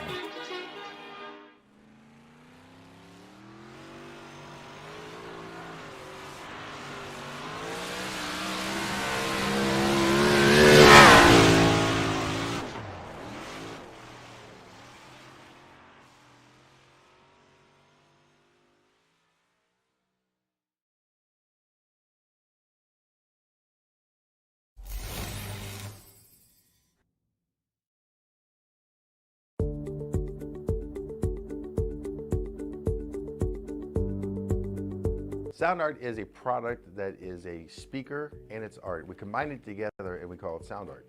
What makes it so unique that any picture can be your speaker? SoundArt gives you the high quality sound without the ugly speaker. This isn't a picture with a speaker, the picture is the speaker. Just imagine your wedding picture uploaded onto a canvas and now it's speaking 10,000 tunes. I mean, it's a very cool concept. What we like so much about it that you can take anything that means something very special to you, upload it on the canvas, have it hanging up in your room, your balcony, wherever you want to put it, and now it's a speaker. I mean, how cool is that? It's something that we have that and no one has. No one has this product. It's just a great gift to give anybody. It's just a neat concept. Around here we say, art never sounded so good.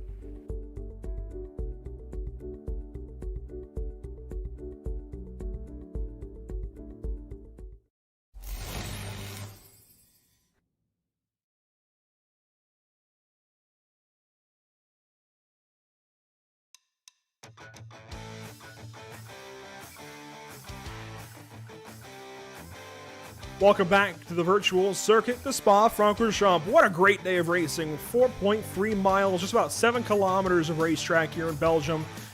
Wow. Just wow. There's not too many more ways to sum things up, and I feel like that's generally how we sum up a race as it is, JP. Doesn't matter if it's Watkins Glen, Spa, Monza, Red Bull Ring, Long Beach. We're always just wowed by the North American Racing League. Exactly. Week after week, they just I guess they just deliver more and more. And I mean, I'm pretty sure it's only gonna get better. Belle Isle should really post a big challenge for these guys next week. But obviously, this is only next week. Tonight, we still have to talk to the winners and second places. And well, after a race like this, I cannot wait to see the viewpoint of each one of them.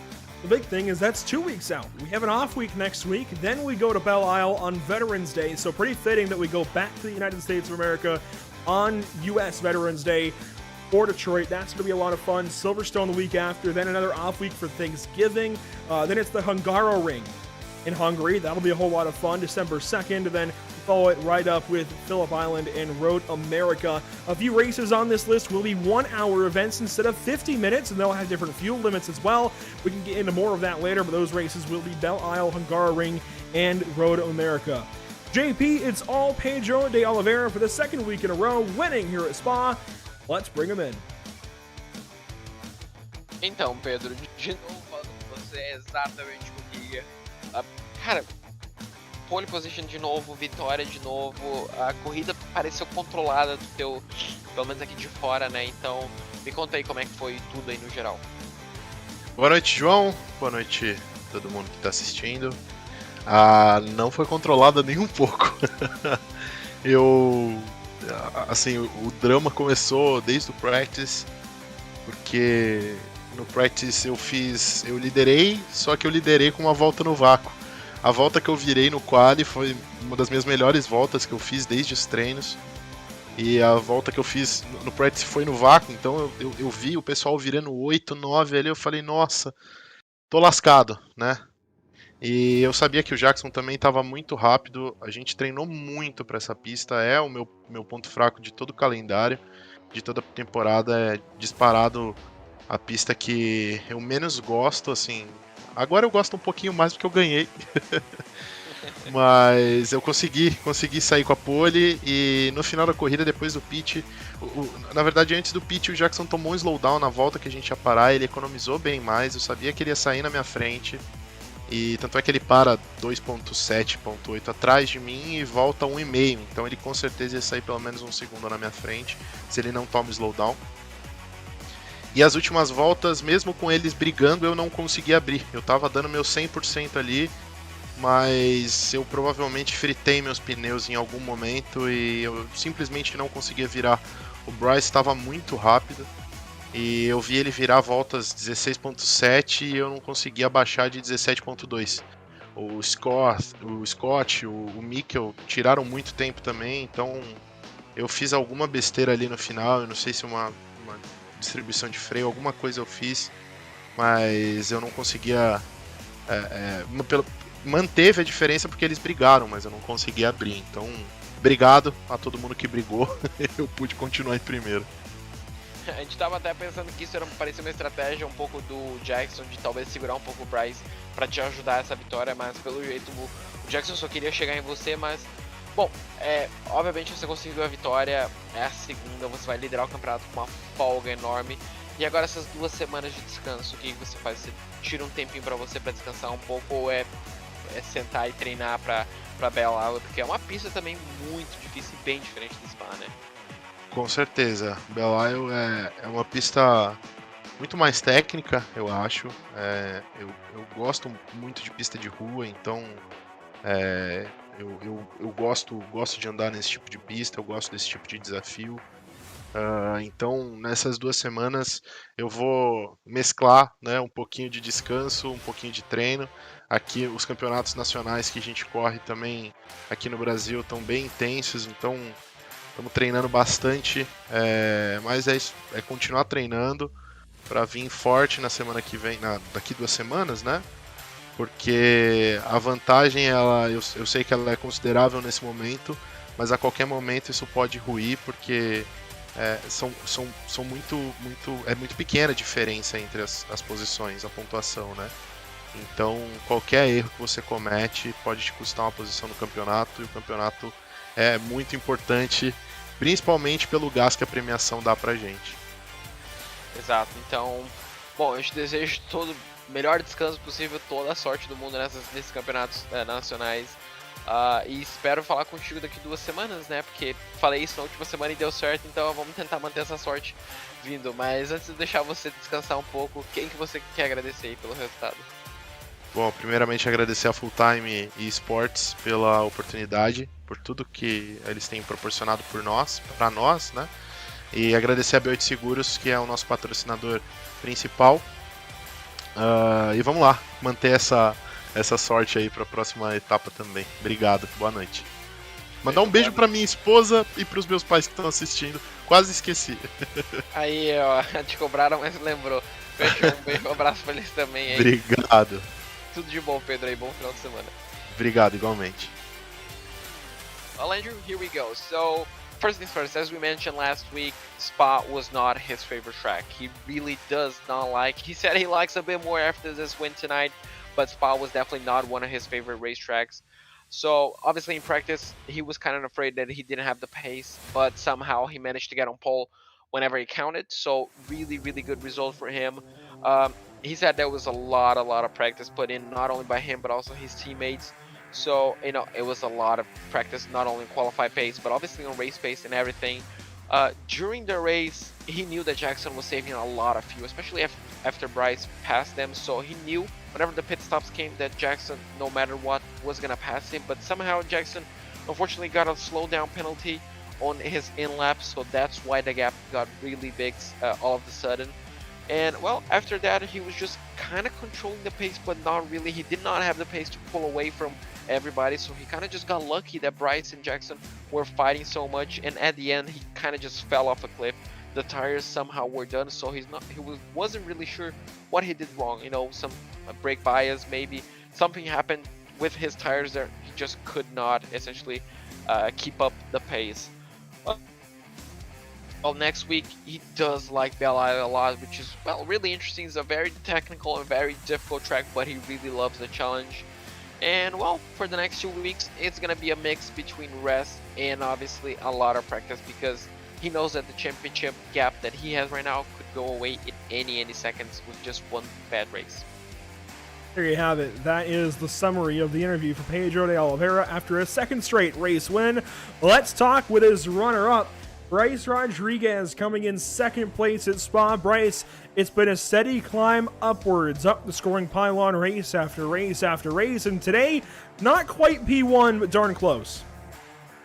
Yeah, it was pretty close race. I knew from the beginning that the two Ferraris in front would be super quick. I knew they were playing the strategy game. I didn't think it would be so easy to get past in the beginning, but they were able to beat me in the pit stop. Of course, you were leading when you pitted. When you exited, you were third. What happened there? Was it just a little bit extra fuel? Was it maybe a slower pit stop? What went on there? I think they were able to save fuel by drafting, so they had to pit for less fuel. I just pit for the right amount of fuel, so they obviously did something that was quicker, so probably won't be revealing that, but I'm not exactly sure. Well, regardless, it's been, like I said, a steady climb up. Now 6 laps led today, and you've got to be, I think, one of the favorites to win from here on out. Maybe not necessarily every single week. Some tracks I'm sure will be better than others for you, but let's get right down to it then. Belle Isle, 2 weeks' time. How do you feel? Never driven the track, but pretty excited to drive it. I love twisty courses, and yeah, pretty excited. So we'll see how my pace is there. Ever driven the track, huh? I know you got your YouTube channel, Evolution Racing, and everything. You know, you got that whole thing going on. Yes. You don't have a track guide yet for Detroit? Not yet. There will be one, though, soon. So you can count on that. Well, tell anybody watching still about your YouTube channel. I know you've been posting your race replays and some track guides. Tell everybody what you do over there.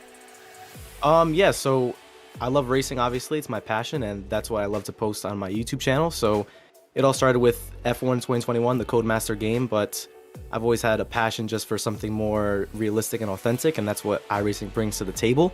So once I kind of started playing iRacing more, I realized that was really the main thing that I wanted to focus on. So really the goal is to just help as many people as I can get faster on track, and as well as have a little bit of fun and entertainment with, you know, race highlights. But really, I just want to push out content to help people get faster, such as the track guides and a few other things I have in mind. But yeah, I've been doing YouTube for over 5 years now, and iRacing seems to be the thing that I love doing the most, so you can expect lots of content coming pretty soon. There you have it. And what's that channel name one more time? It is Bryce Evolution. Evolution, there you go. So that's another YouTube channel you got to go to subscribe to then.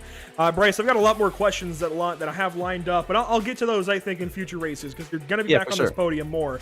But what I do Hopefully, have to ask you, what happened on the last lap from your point of view? Yeah, so I knew the car behind was super quick. We were battling it out in the last, couple laps. I passed him, he passed me.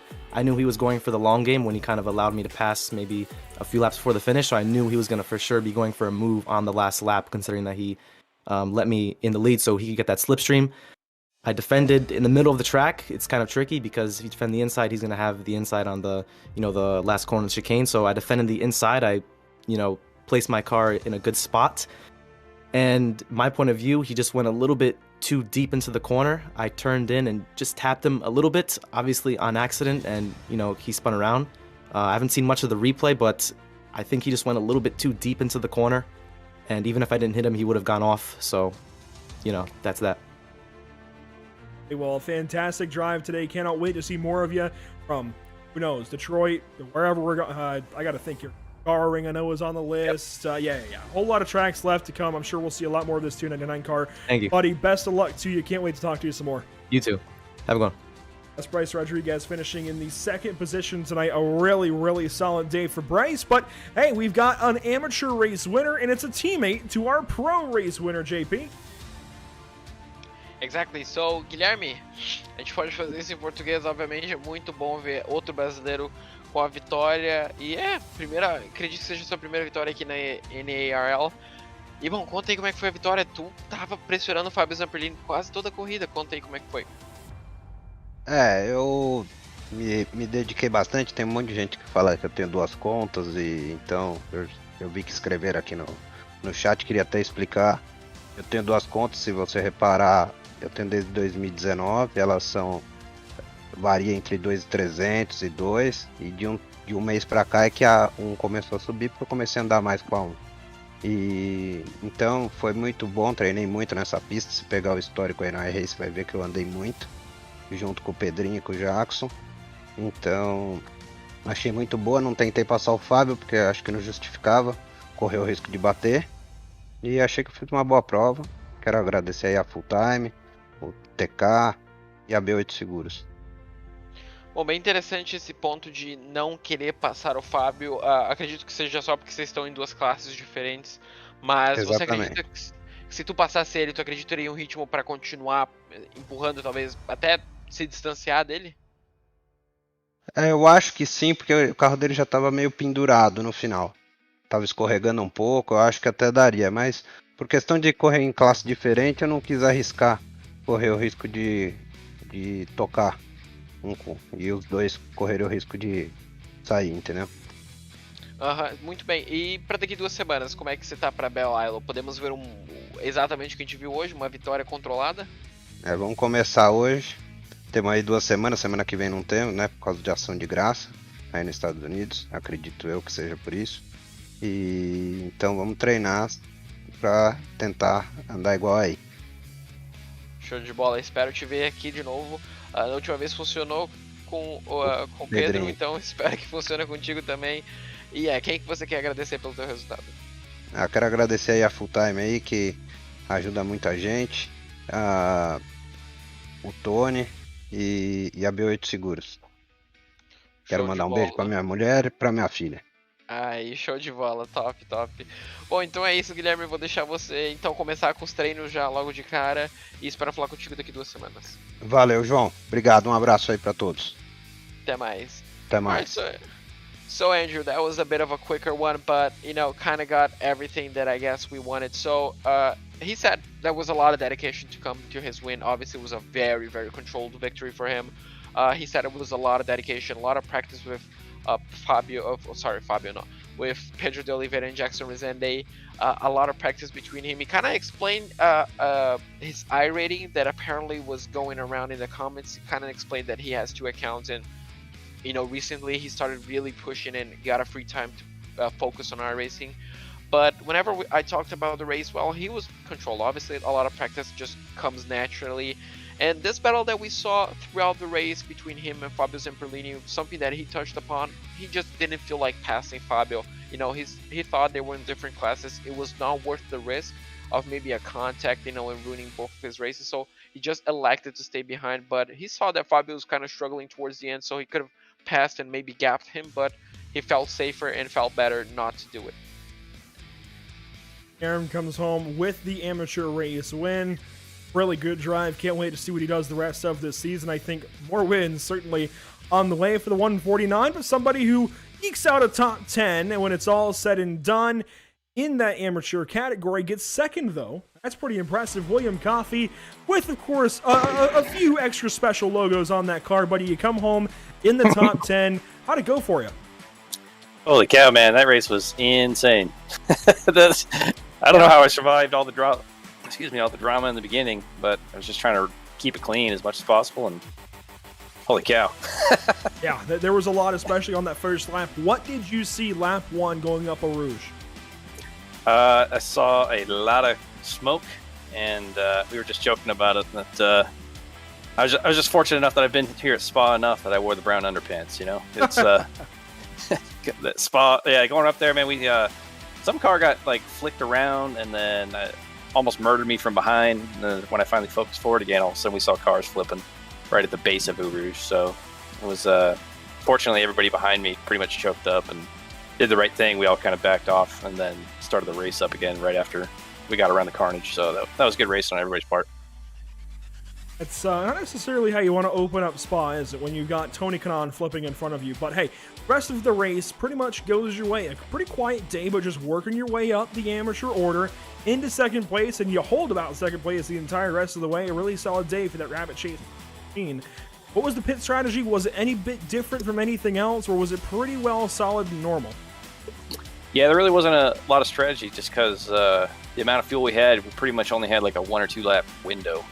I think I had maybe 1 lap of wiggle room, and since I was already running clean air, I just stayed out. If somebody was chasing me or something like that, I probably would have came in a lap early just so he wouldn't have been able to tow on me. But honestly, just because of all the carnage and everything else, I kind of just got left to my own devices for the most part. In 2 weeks' time now, we're going to head over to, back over to the United States after race 2, but up to Michigan this time. Detroit, Belle Isle. It's not your normal street course. It's a little bit different. It's meant for Indy cars, but GT3 cars, 47 of you again. How do you think that one's going to go? You know, I'm not too familiar with the track. I've only really raced it for 1 season in the BRS, so I really got to go out there and learn it. I just remember it's really going to put my direct drive to work, man. You can feel the potholes and everything. It's going to shake my feelings out. So. And bro, tell us about the logos you've got going on the car now. We talked about it a little bit last week at Watkins Glen. Now you've got it on the roof. Looking like NASCAR logo placement around the onboard cameras. I like it. Yeah, no, I appreciate all you guys do. So I was just kind of trying to throw you a little love, and especially just because my family, you have no idea like how much they dig watching this. And so, you know, if you guys were to throw a camera on my car even for a couple of seconds, I'll throw you the love back, you know. And I just wanted to say thanks again to you guys, man. You guys are actually just making it towards my week. So I'll throw any logos on there that, you know, that kind of helps us all as a team progress. So. Absolutely. Well, it's really cool being able to see this community grow and really come together. And I mentioned this a little bit, I believe, last week. The community here in the North American Racing League is really, really cool. You're a big part of that. So I do want to thank you as well for putting the logo on the car. But let's talk more about the rest of the season. Not necessarily next week at Detroit, but just the season as a whole. Points.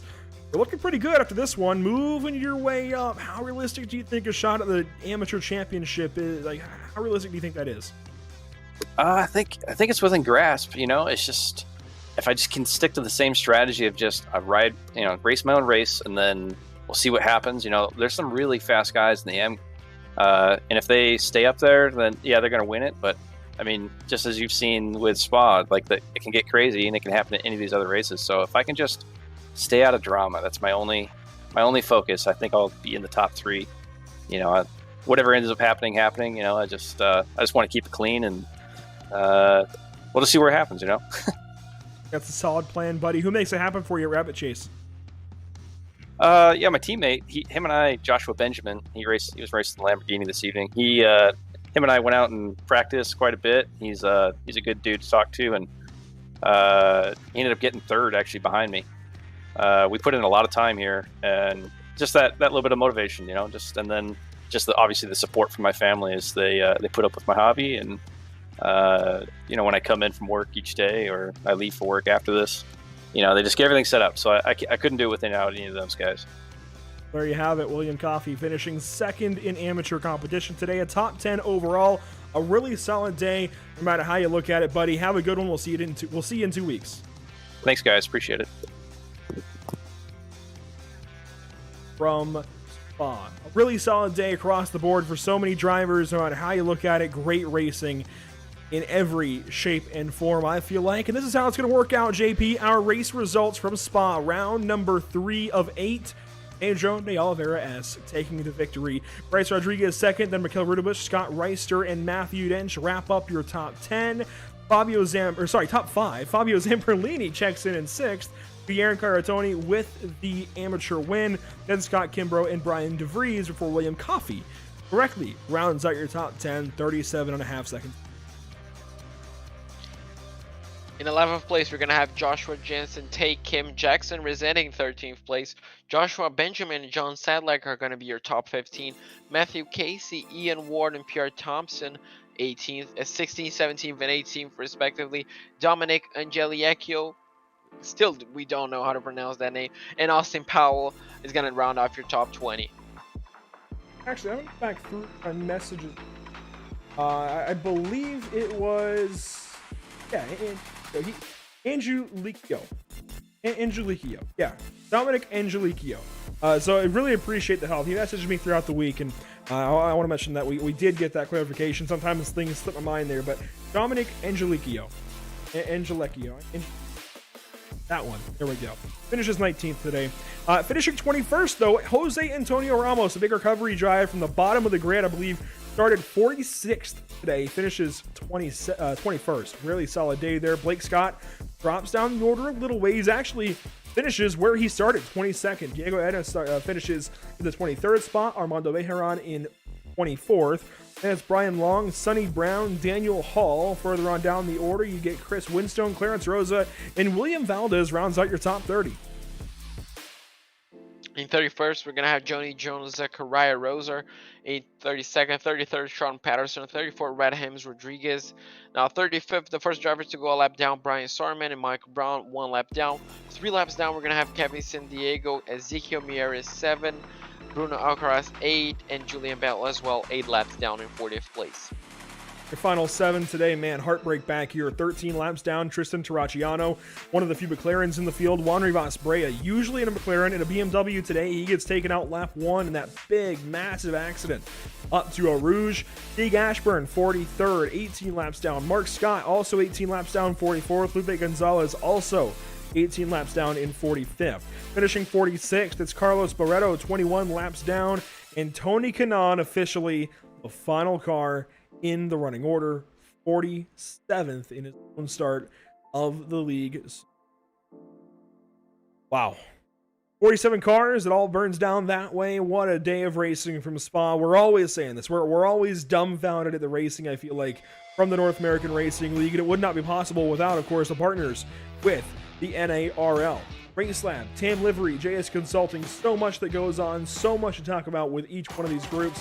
Of course, Race Lab helps you to improve your driving skills with modern overlays, race statistics, AFVR integration, the whole lot. You can get the best out of sim racing. Start using it now for free at racelab.app. Tam Liveries offers custom packages for some of the best livery designs in iRacing.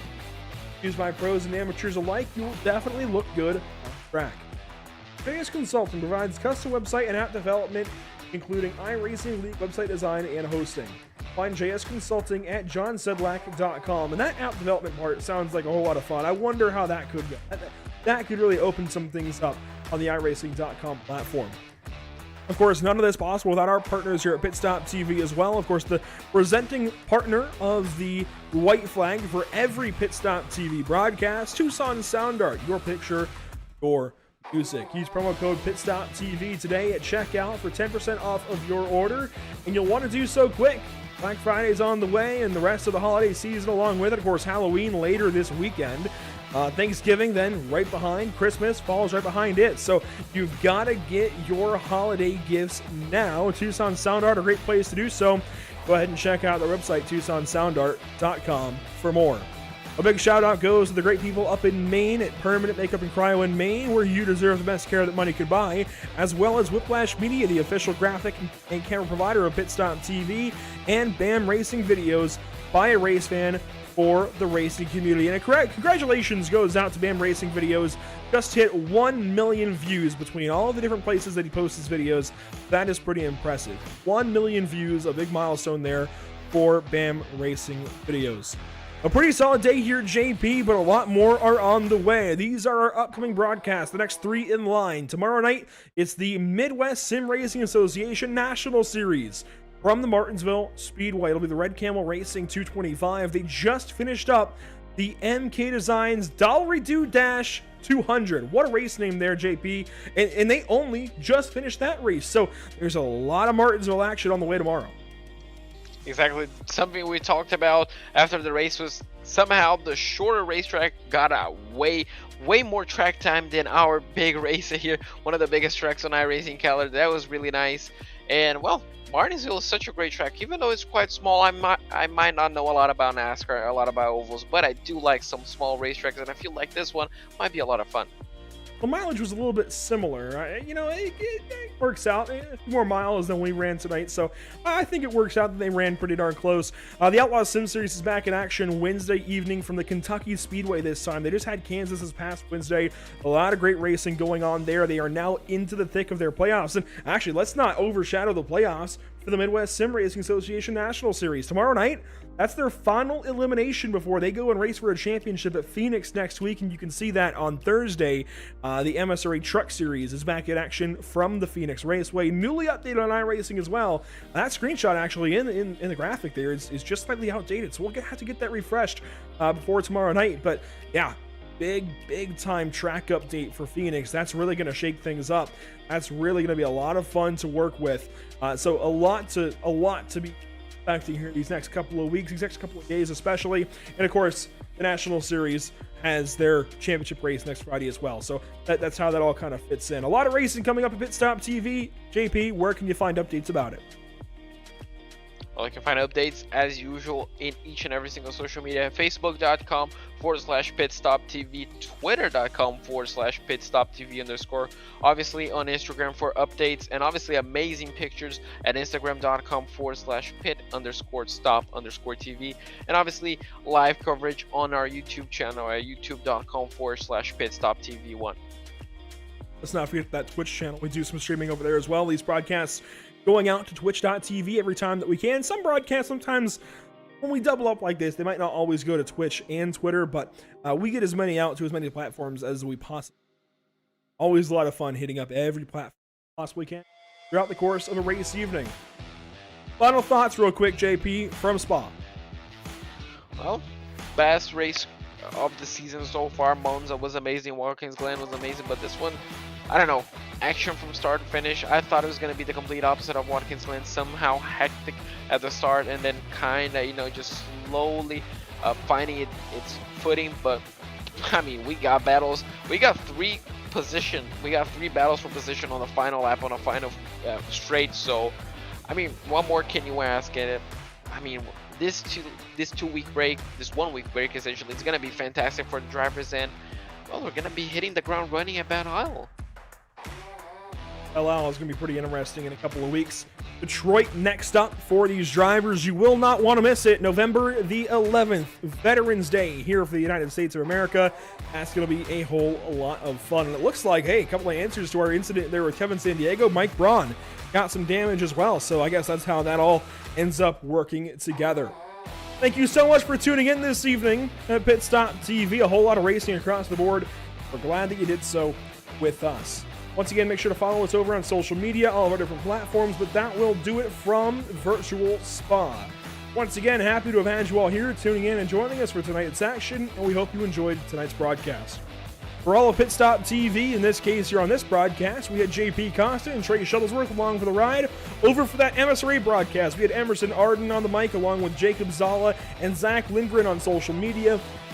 Everybody's effort goes into making Pit Stop TV what it is, and it's pretty amazing at this point, I'd like to think. So seriously, big thank you to all of my guys here at Pit Stop TV. My name is Andrew Cardinale IV. I bid you all a fantastic evening.